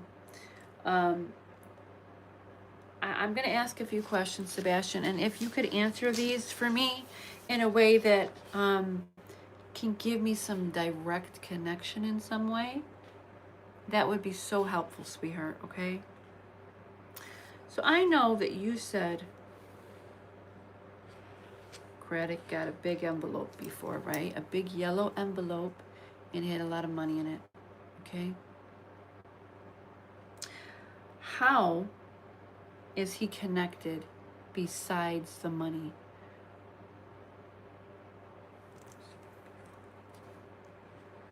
Chris knew him before? Okay. Where do they know each other from? School? School? Can anybody validate that? Can anybody validate where Chris and Craddock went to school?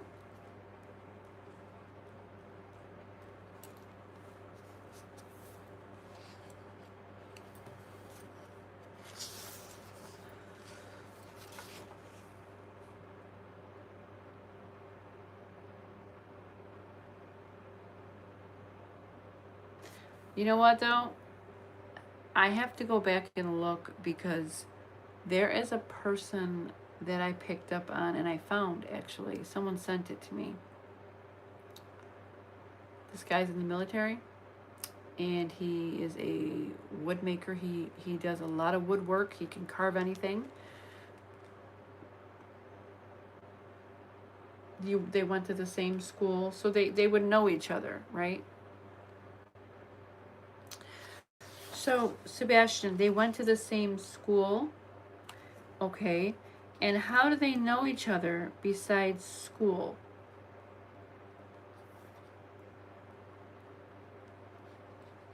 We talk about your mom or their moms?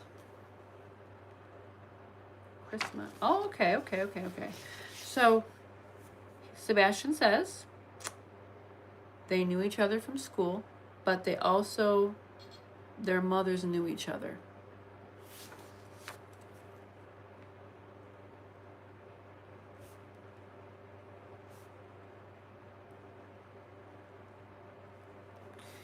So there's that kind of like that relationship. Yes. So it's that early on, I know you, you know me, whatever, whatever. So it's not just about being paid off. They knew each other prior to, in their younger years. Their moms knew each other. There's that key right there. See, sometimes it's just you have to ask in a different way. Sebastian, did you play any games at the bowling alley that day, or did you just leave?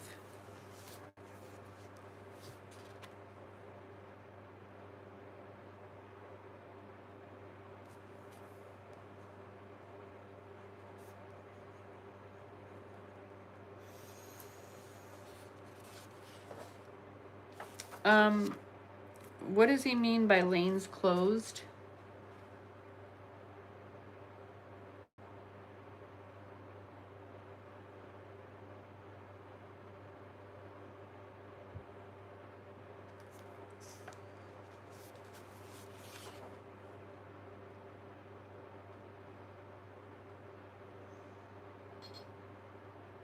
Oh, so he didn't get to Oh, so he never got to play. He just Is that what he's meaning? He's saying the lane's closed.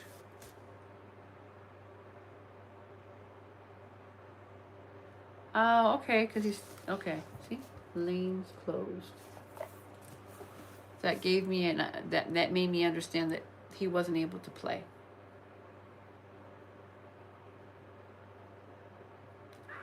There you go. Okay, there's that answer. Okay. Okay. And if you guys are sending me anything through Messenger, I can't answer it. I can't look at it because my phone is on the other live stream. Okay, guys? If you guys do send me anything on Messenger, I will look into it when we're done with our live. So, or you guys have my email. We can look at things like that as well. My camera is like going a little weird over there.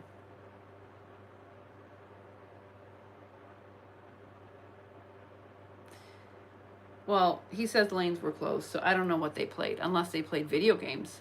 So, he says the lanes were closed. That's what I go by, so it is what it is.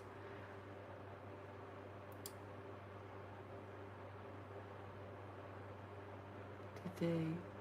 Veronica says, did they not play any game? Sebastian, did you play any video games? Because you didn't get the bowl. So did you get to play any video games?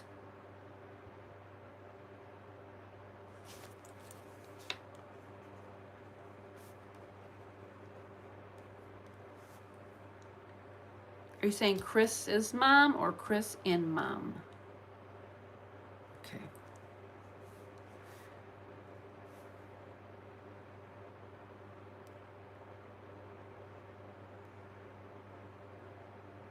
It's almost like he's saying, I wanted to try. It's like, I wanted to try. I wanted to try. Oh, nope, no video games. Okay, that makes sense. I wanted to try. See, I'm not looking at your answers back to the questions. I'm listening to him when he tells me. And he said, I wanted to try. So he must have been told no. Which I think is strange. If you're going to take him out for the day, you took him to this place. You didn't let him play bowling because obviously the lanes were closed. You told him no video games. But you made sure you were on camera with him the whole way through.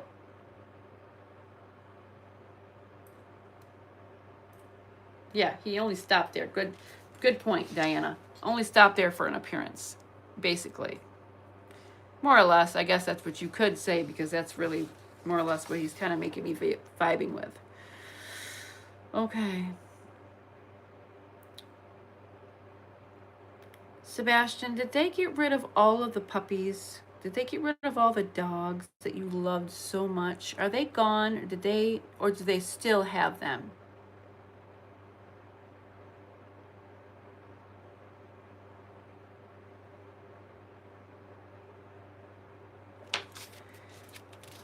Okay, let me ask you in a shorter way. The puppies that you loved so much,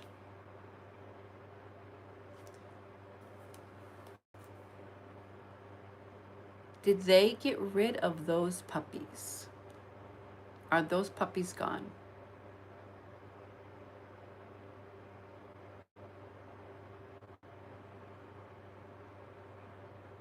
He's talking about like the number one, like almost like they only have one dog now. Does that make sense? Hold on, I gotta see what your messages are here. They have footage from there right now. Maybe you played on them, but not with money. What happened to his puppies? They got Faith the dog. Ah, that's the one dog. Maybe that's what he's talking about. He's making it sound like they only have one dog. Yes. Okay.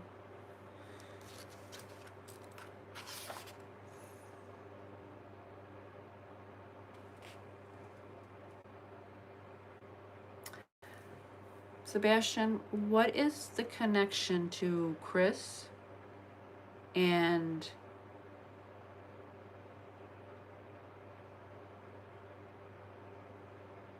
Bobby? Okay, so Bobby is the in charge. Okay.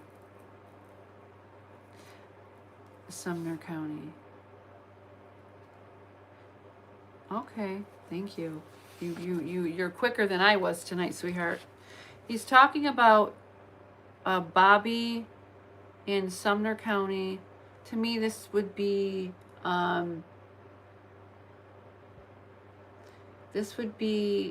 okay.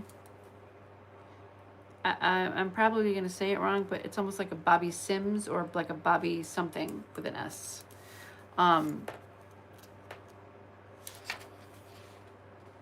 Yeah, he's talking about.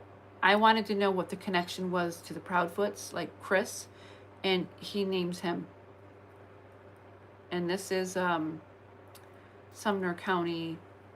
He's giving me like a connection to this person, and he's through Sumner County. So that means he would work through Sumner County. He's like a law enforcement, or so he's got to be friends with this person or related in some way.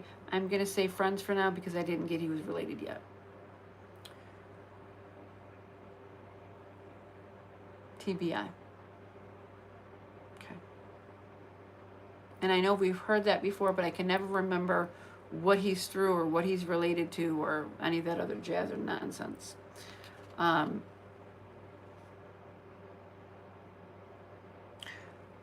What information, Sebastian, do you know that no one else knows? Something that is eventually going to be found out, and we can say, we'll come back to this video and it was on here. Sebastian told us on here. Is there something that the public doesn't know, only you know? Not me, not anybody else, just you. Is there anything that only you know that nobody else knows?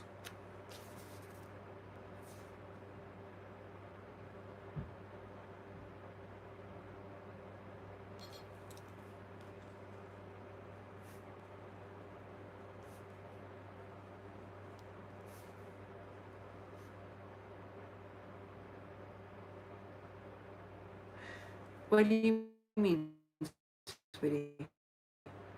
I got this, and this. But after that I didn't hear you correctly. I know you tried to say something, but sometimes when you try to say big words, like the words will fade out into my energy, and I have a hard time. So can you just repeat that one last part?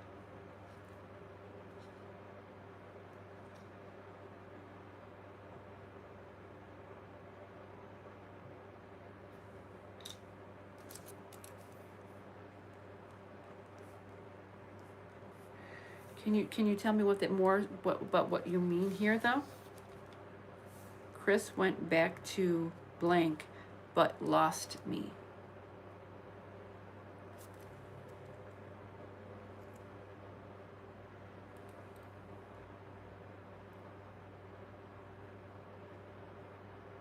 You probably did. You're always going to see an orb in the background somewhere here. They're very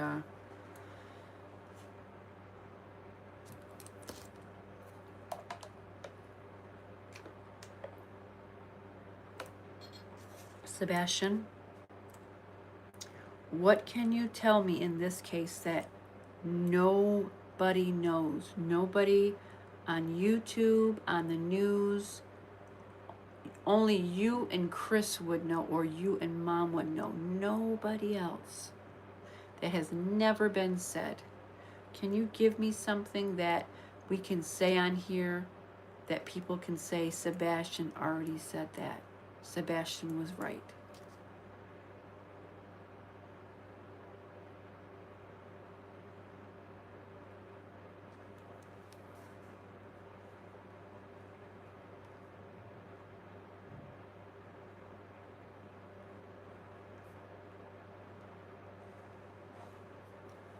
Can you tell me what you mean by that?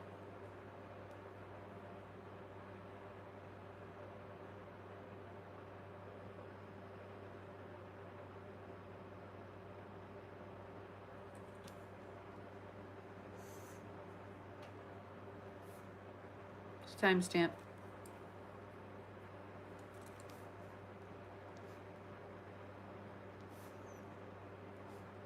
Why?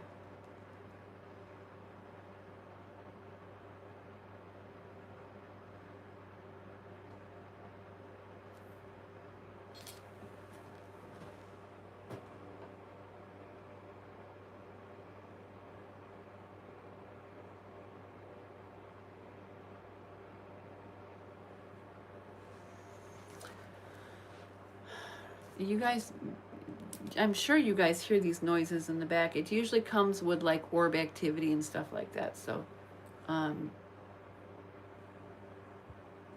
yes, I will ask you. I will ask for you, honey. And I will ask somebody's specific name as well. So, because you might all have different locations. So I will make sure to ask if, yeah.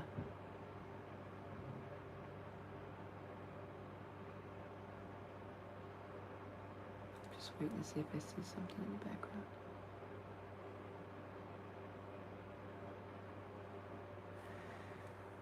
Okay, sweetie. Okay.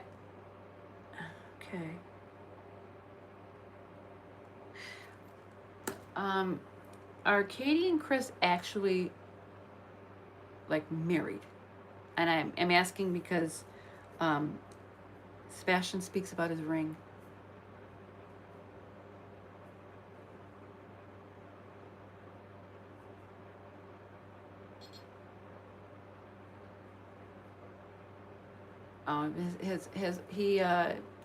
His orbs usually are they usually are like by my head area, and they kind of like either come.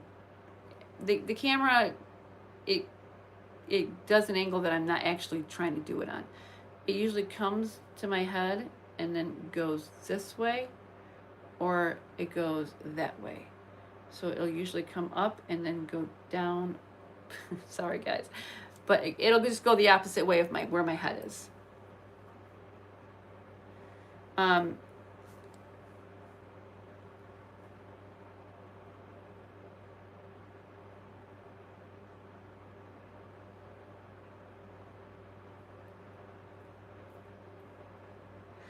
Yeah, it's been a busy night with that. For whatever reason, I'm getting itchy. If you guys can see, itchy and red. Okay.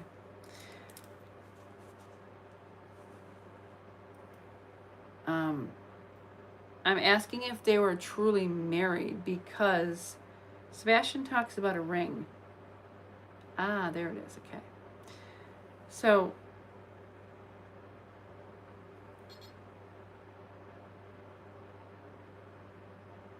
no, I asked because Sebastian talks about Chris's ring. And I think what he's trying to tell me, I want to just hold off a second just to make sure I'm understanding what he's trying to tell me about the ring. Sebastian, when you talked about Chris's ring, what did you mean?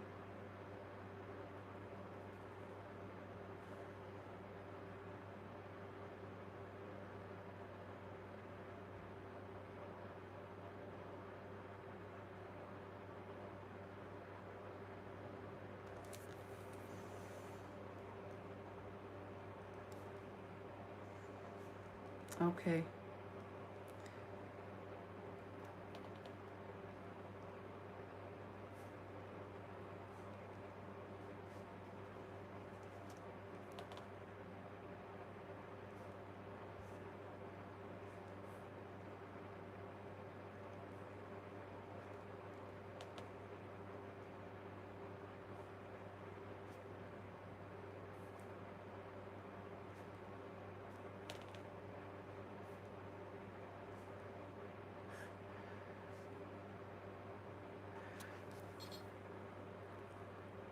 I think this is why he's telling me this, because I stated I want to know something that only Katie, Chris, and Sebastian know.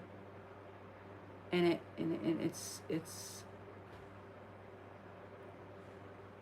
definitely something that I it's definitely something that I'm gonna say here regardless, but I just don't like to say what I'm gonna say. Um,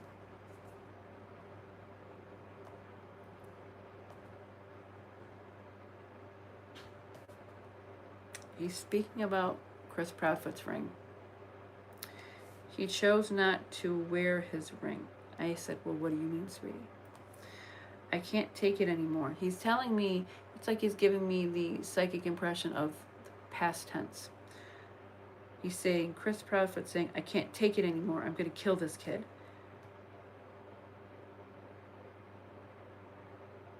And it's like he throws his ring.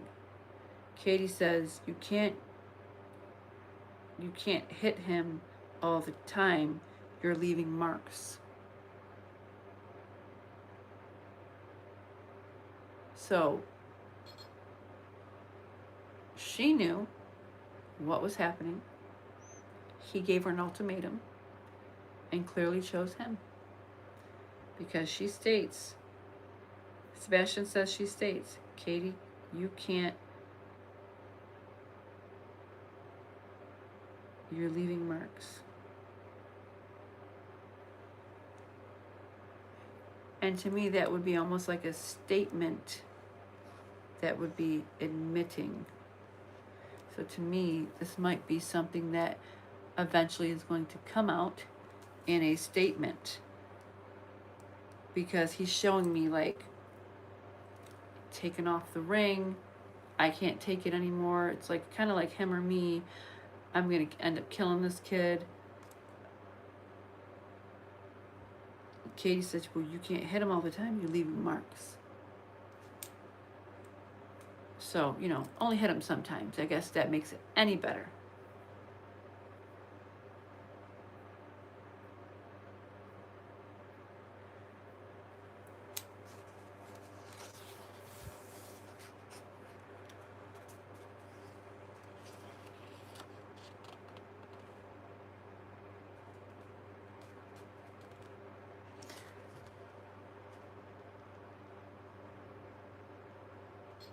Most likely.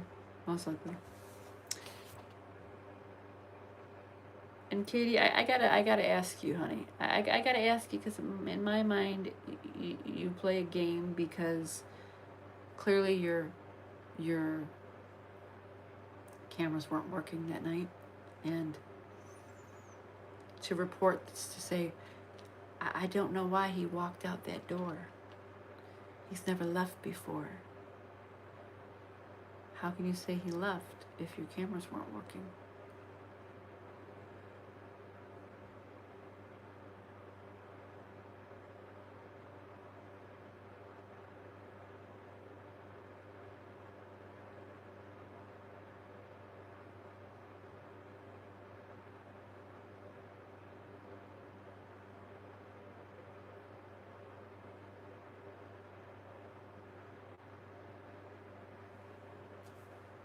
I'm really mind boggled about the discrepancy. The nurse had serious suspicions about the references to February 23rd while discussing the events of his disappearance. And the complaints were that The discrepancies were never solved. How does that not come into play as premeditated murder? How does that come? Okay, scratch the murder, because in their ability to play that little mind game, he walked out on his own. Okay, whatever, Katie. Whatever, Chris. You're full of shit, but okay. How can you sit there and say he walked out on his own? Cameras never worked that night, remember? You can't give a definitive answer, but how can you get past that? How can you get past the nurse stating the discrepancies have never been challenged?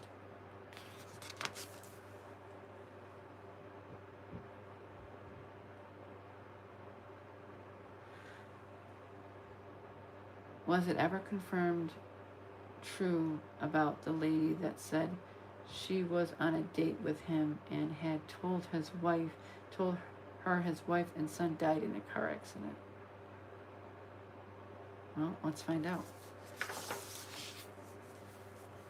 You guys know I don't hold back from any questions that you guys want to ask, as long as, it's not so, you guys have always been professional and you guys have always been kind, and the way you ask, the way you want to ask questions. I don't worry about that. I just want to make sure any questions we do ask are always in the best interest of Sebastian, which you guys are.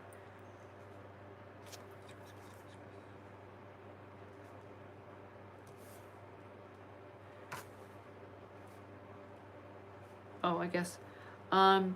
Who asked that question? Blue Eyes, I'm being told that Chris lied, said we died is true. He did say that from what Sebastian says.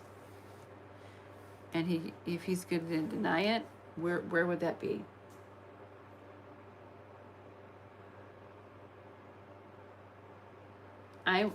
Life with Javad, I'm going to ask him in a manner, I want him to point out any of your names to see who is the closest, who has been the closest.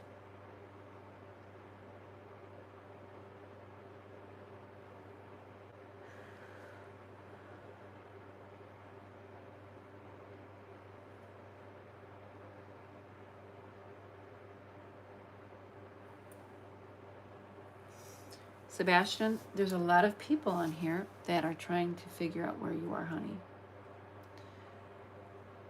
And we're trying to figure out who would be the closest to you in your location.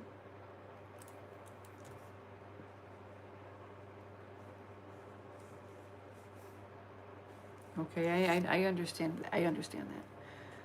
These people on here want to know if they're ever been close to your location. There are people that do look for you, sweetie, on here, or trying to look for you. Can you do me a favor and tell me if anybody on here has been close to your location? Life would, I'm going to say, Javala, where have you, if any, have looked? And if you don't want to say it on here, please don't. You know the assholes always watch our stuff. Or have their little spy friends on here too.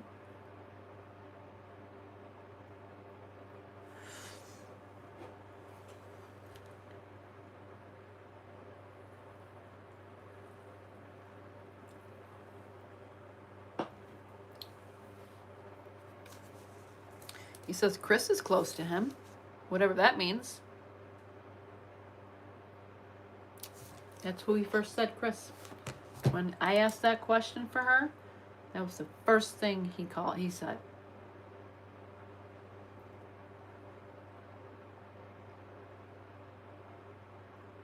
Okay. So, Sebastian, our friend here says she's in Texas, so she can't look. But She thinks you're in a field somewhere under a lot of brush, maybe. Would that be accurate or true?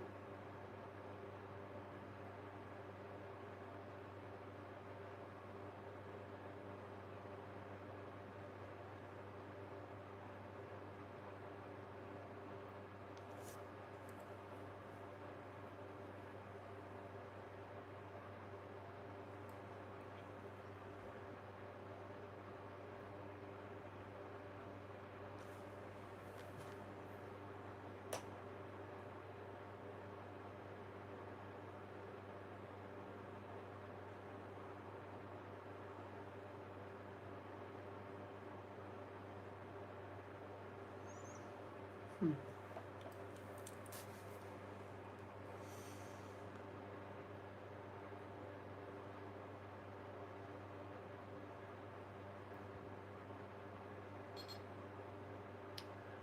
I did not get an answer.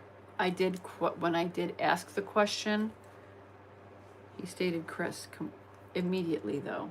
Immediately. Okay, so when we say Chris, right? When we say Chris, do you mean Chris Proudfoot or Chris Carr?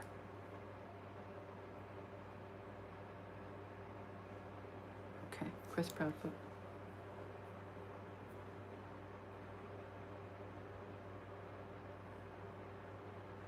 Sweetie, are you near, or can you tell me if you're near what you see around you? Do you see any trees? Any water?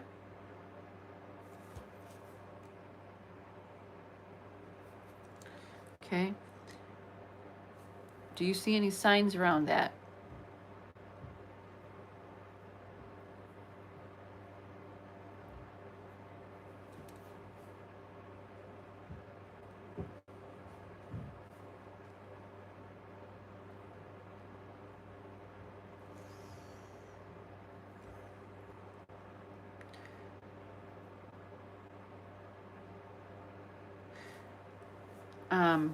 What did you mean that, honey? What do you mean by that?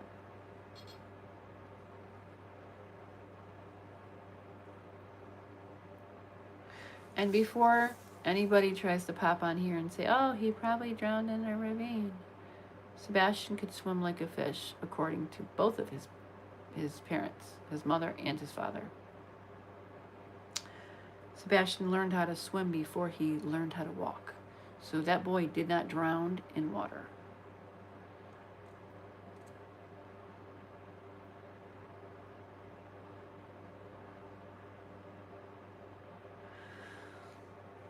Sebastian, where you are, honey.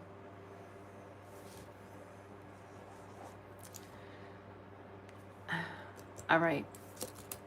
I know every time I ask him, he says Chris. Every time I ask him where you are, he says Chris. He says Chris.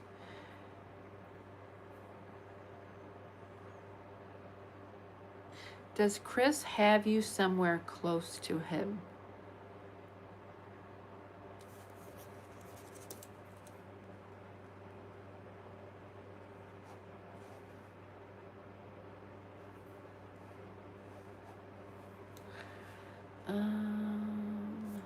You just.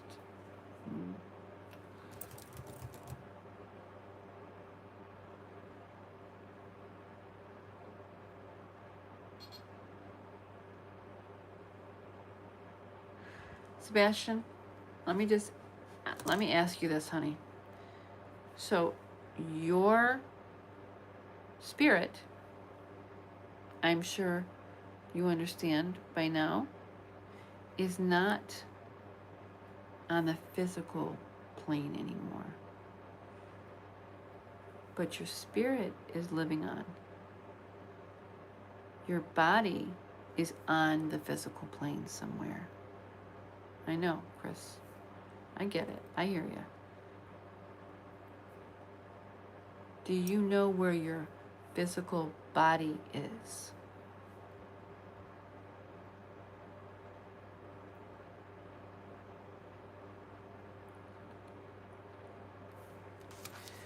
Chris took it. Okay, but can you give me like a picture of where Chris took it?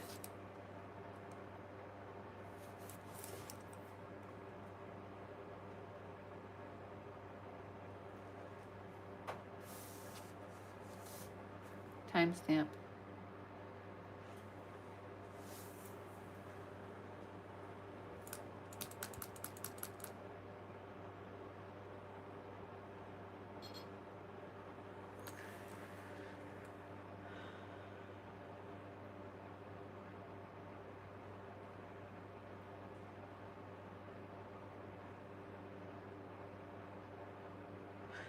Life with Java. That's what I'm wondering, because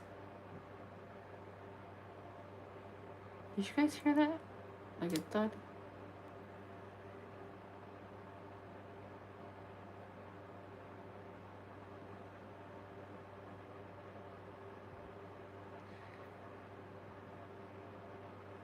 Sebastian.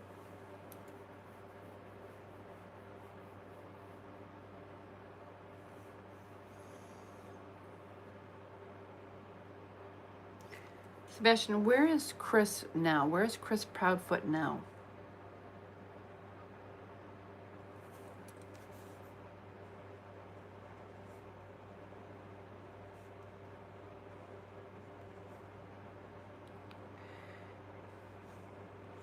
Do they still live at home in the house?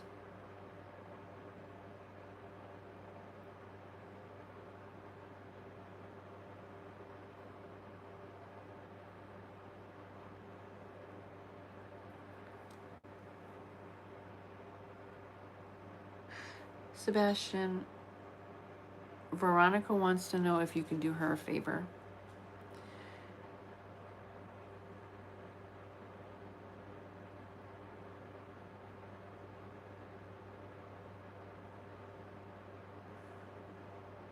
You don't have to if you don't want to, honey.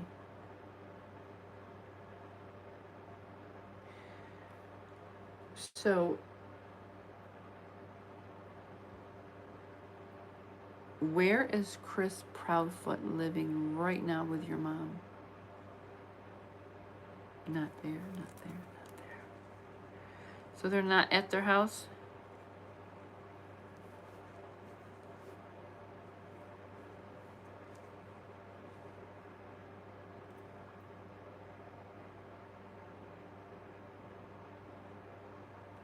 I don't know. He's saying not there. Something about camper. Do they travel a lot? Is that what you mean?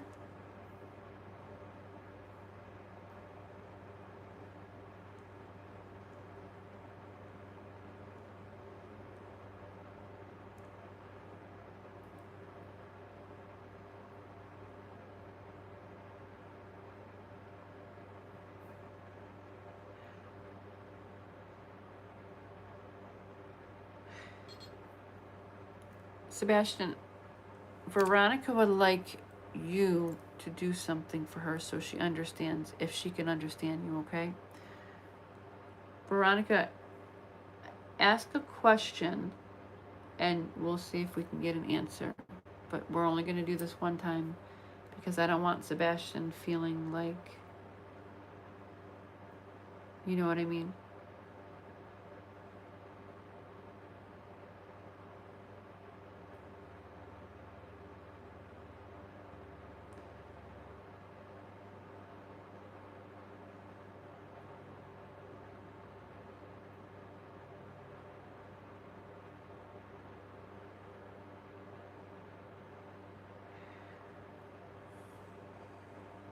Sebastian, does mom know where you are? Tap. Once for yes, twice for no.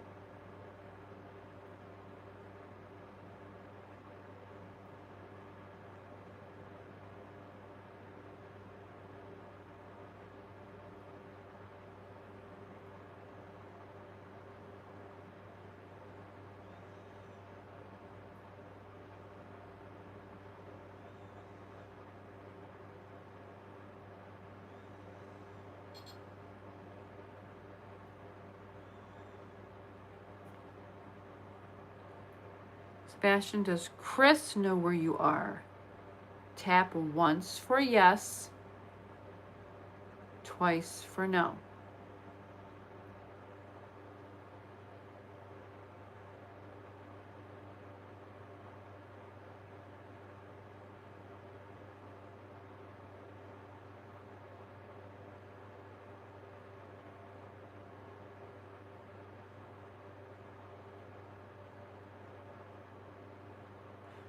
Would you rather just keep talking?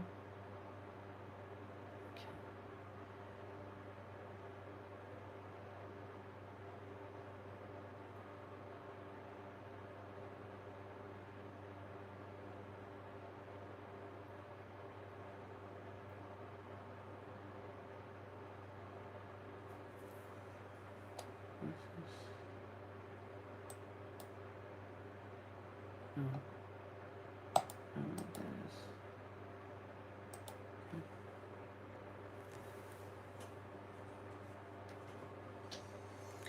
I'm going to close this window because nighttime your window should not be open.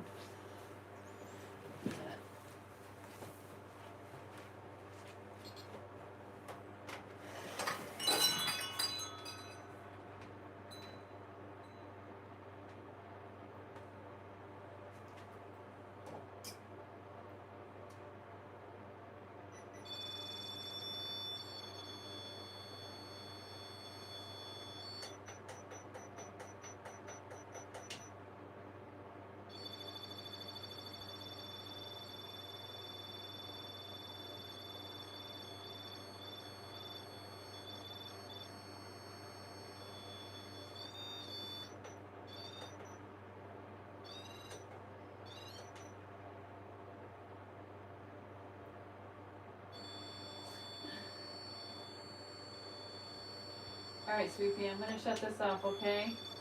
I know that you. I think he likes the lights. I think he likes the lights in it. I think Sebastian loves the lights to it. Sebastian likes the lights. I think they make the REM pod light up. Because if you notice, it's always going to green, green, green, green, green, green, green, then blue, then red, and back to green, green, green, green, green, green. He loves the green color. As I put it down and just goes. I'm just gonna leave it off.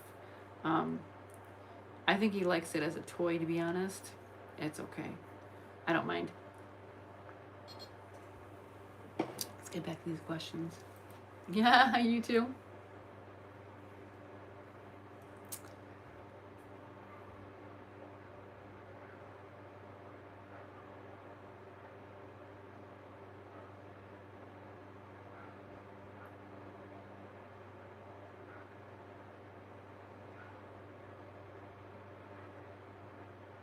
Dog is barking in my house.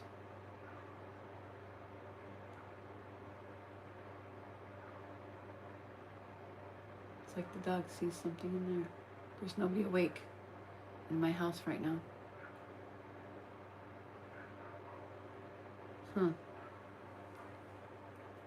And you know what that video reminded me? It reminded me of Caleb, because Caleb is,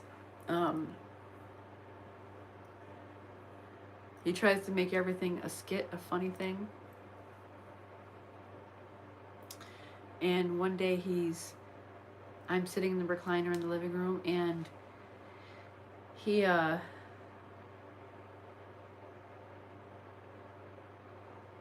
definitely had me laughing so hard because he sticks his arm out in the doorway with a box of cereal. He goes, "Look, Mom."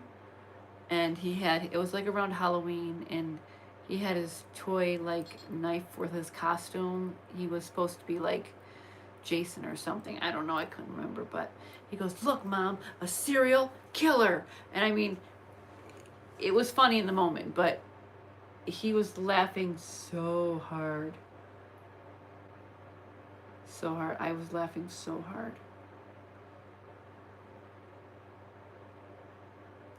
Sebastian Pink Butterfly says, "I wish I could have known you, held you, and helped you." We all feel that way about Sebastian. He's a good soul. I definitely want to get more questions in here tonight. It was very funny.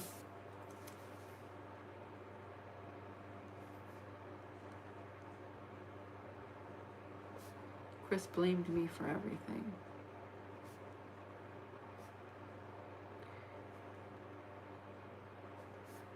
Sebastian, nothing was your fault. Chris didn't know how to be the man he should have been. Chris never understood what it was like to have compassion in his heart for somebody else, for someone else's child. Chris was never somebody that was ever going to be a person of love, of character. He's just an overzealous, wannabe, power-hungry man whore. Honestly, that's how he is. He's an attention-seeking whore, and that's all he'll ever be, sweetie. He'll never amount to anything that you were. You are far greater a spirit, a person than he'll ever be, or he wishes that he ever could be.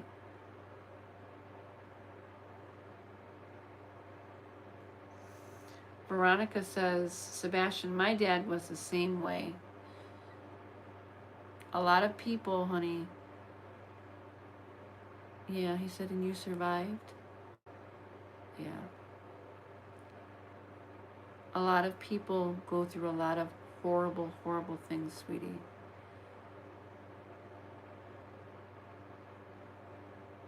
Oh.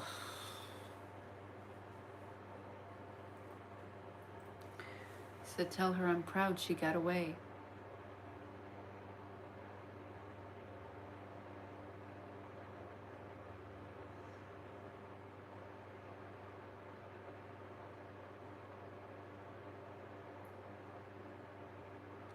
Sebastian Blue Eyes says, can I ask you to let me know where you might be and if I can come back there where I could find you?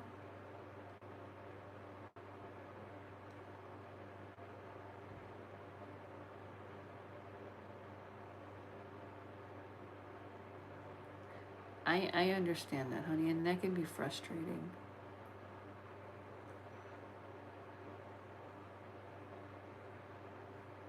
He says, I've told everybody where I am and nobody can listen. He's not mad. It's like, it's kind of like his part can only go so far. You know what I mean?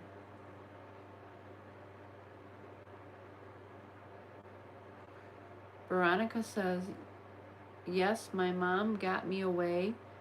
Thank you, Sebastian. I'm proud of you for standing up for yourself right now.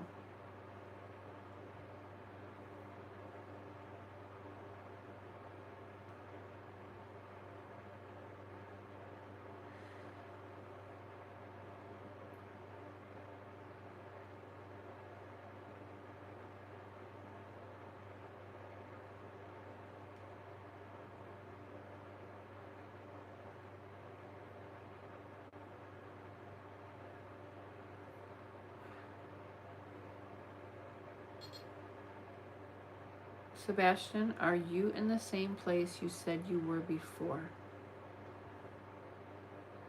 Did you hear the tap? Veronica, did you hear the tap?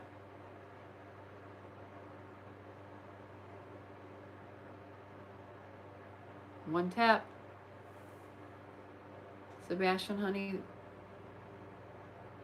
if you can help us, and if you like them lights, baby, I can get you some different kind of light up things that you might want to have, just without all that loud noise, because I don't want the loudness to bother you.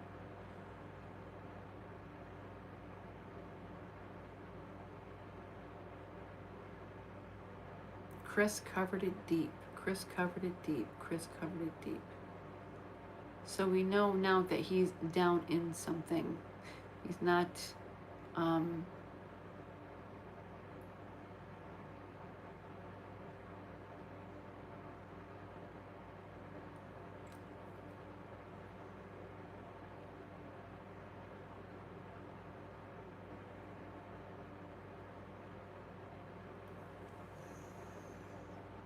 Sebastian, you can say whatever you want to say here, honey. I will take the time and I will sit here quietly and I will wait for you to listen. I will listen to you. This is your time. I will not interrupt you.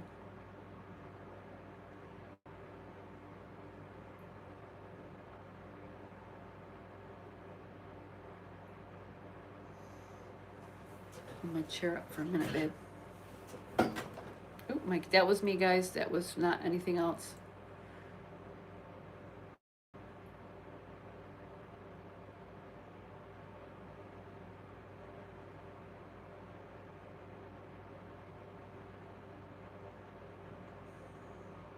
Do you want me to say that?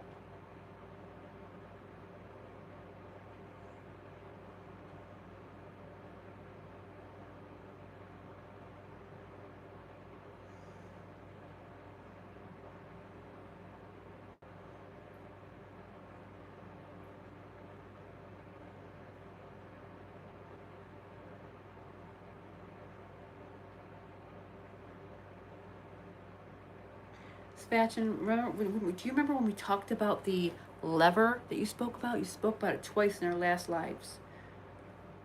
What lever is that?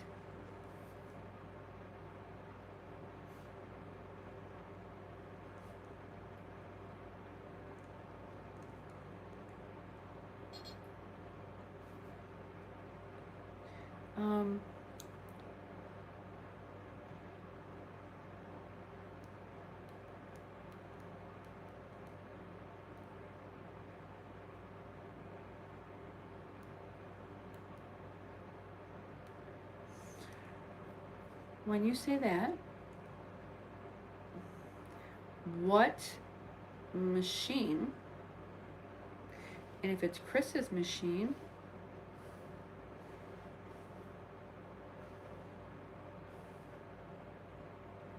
if it was Chris's machine, when did he use the machine to hide you? If that makes sense. You said Chris's machine.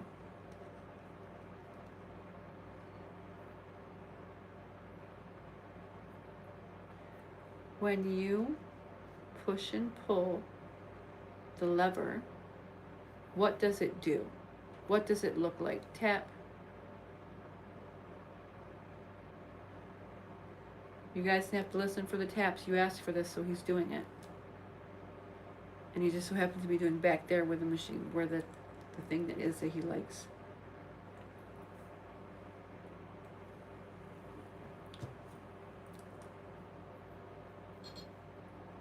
What is the machine that Chris had? Can you tell me what it looks like? Or can you tell me what the name of it is?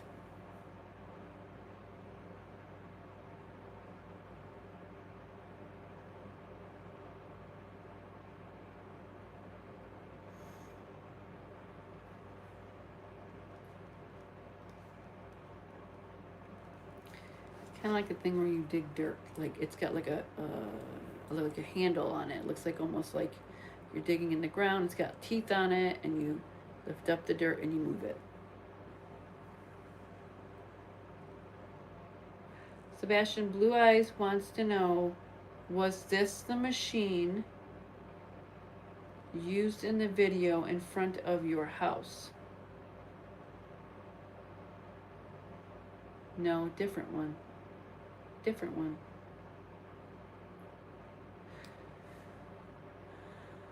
Where else did he have access to these things?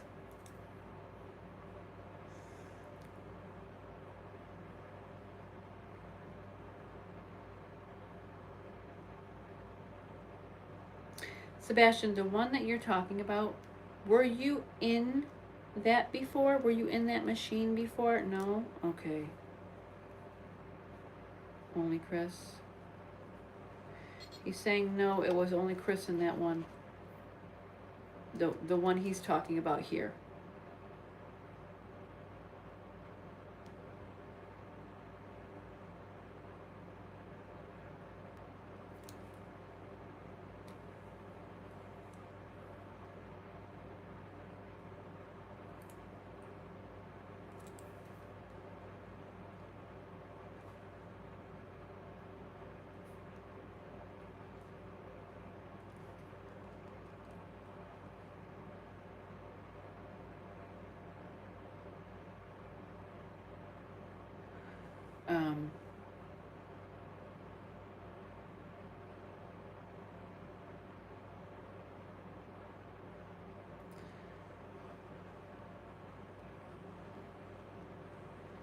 Is that someplace he's worked before? He's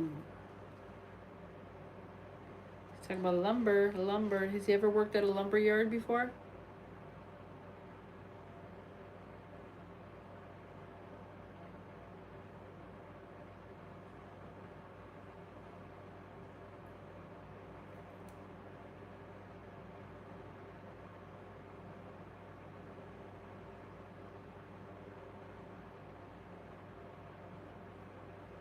Did Chris ever work in a lumber yard before?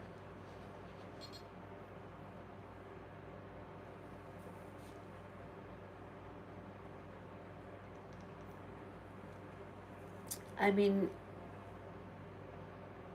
I guess, right? Lumber, you know, lumber means wood.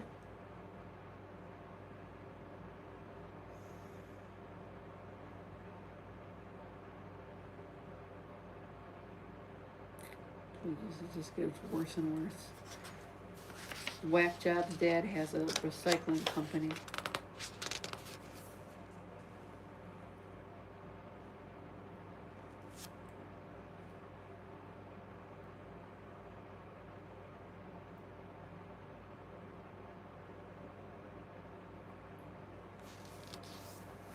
Sebastian, was this piece of equipment used only at the job where Chris worked?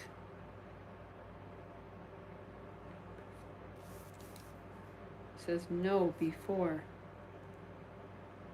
He's used it before?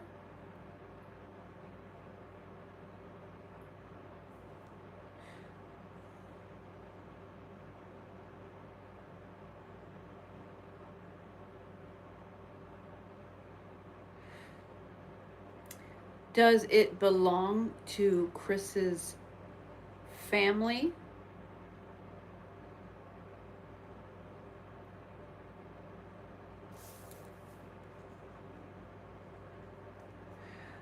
No, he's showing me an actual lumber yard, guys. He's showing me like the trees. He's showing me that trees that already broke down. I almost see like mud on the ground, like a brownish color. There's no grass there. But it's like you can hear the machinery and you can almost see like a lumber stacked up.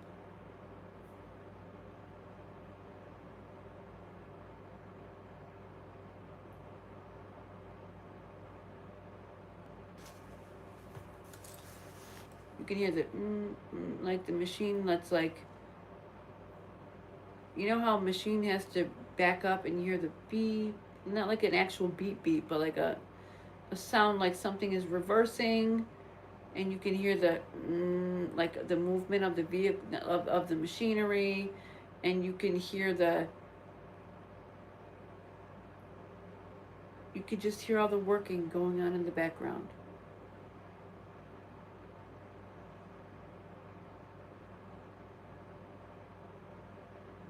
Where is that place, honey? Who works there? Okay.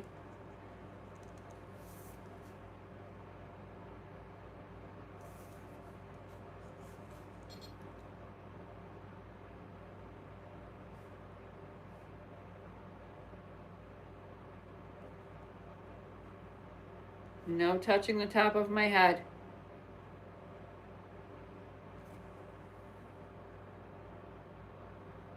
I can feel my hair moving. Like someone's doing this to my hair.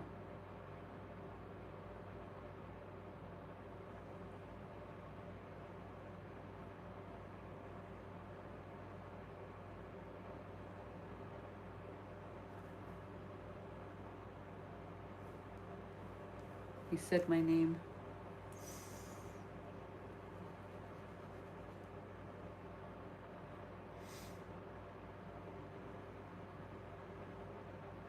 Sweetie, when you say this, you show me this picture, and I can hear all the machines, and I can see Krispy Kreme on it.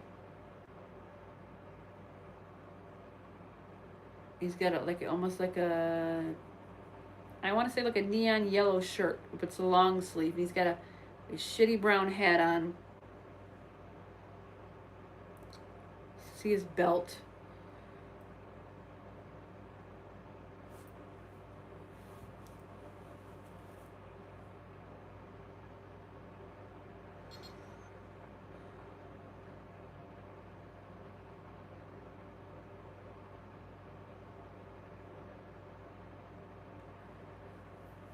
So where is this located, honey? Can you tell me like a county or a street or a name of it? The name of the lumber yard itself?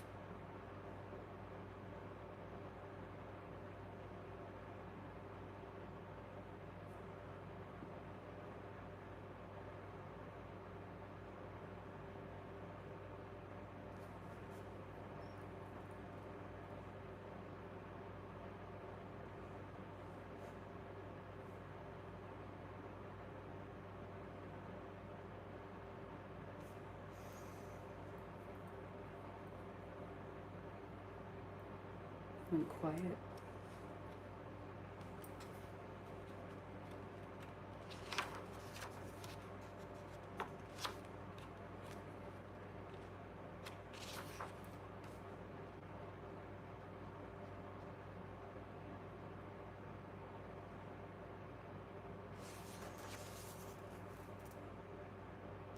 Why did you say my name?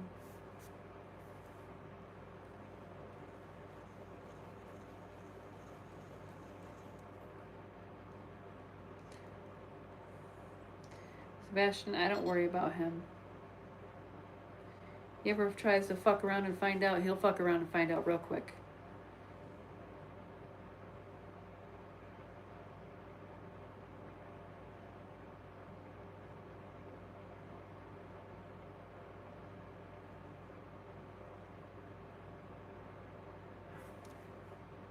He said, Chris is trying to find me.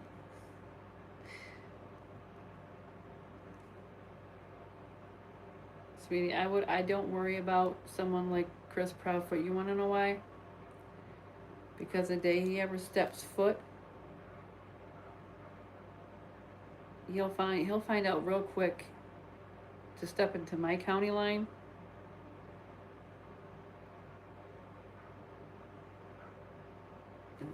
I don't trust them, honey. People everywhere. Oh, I know. They're on live, they're sitting in the background, they're not saying anything. I'm not dumb. Yeah, I definitely am not afraid of those morons. They be barking up the wrong tree with me, Sebastian. I come from a long line of no fuck around, no give a fucks. Excuse my language, I shouldn't be talking like that, sweetie. None, I should not be talking like that to you. I'm so sorry. But I've come to a certain point in this place with you that I'm not just I'm not okay with being okay with it anymore. I'm not okay with the deniability that they have, the cover up, the way they planned this ahead of time, and the only one that's actually doing work are the people on YouTube who love you and your father.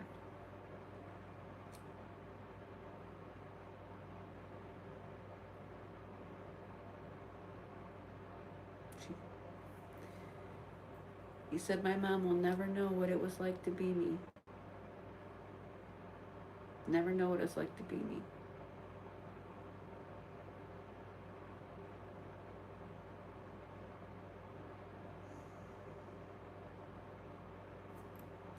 And Sebastian, that is going to be something that she will have to face for the rest of her life.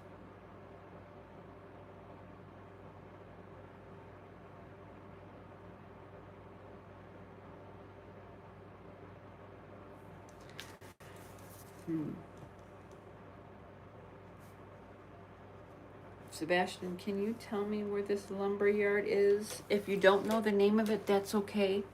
But can you tell me, like, the area maybe, or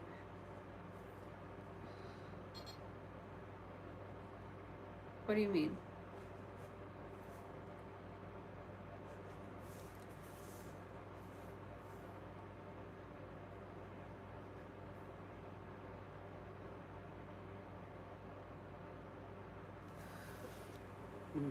I'm just going to shut this live off.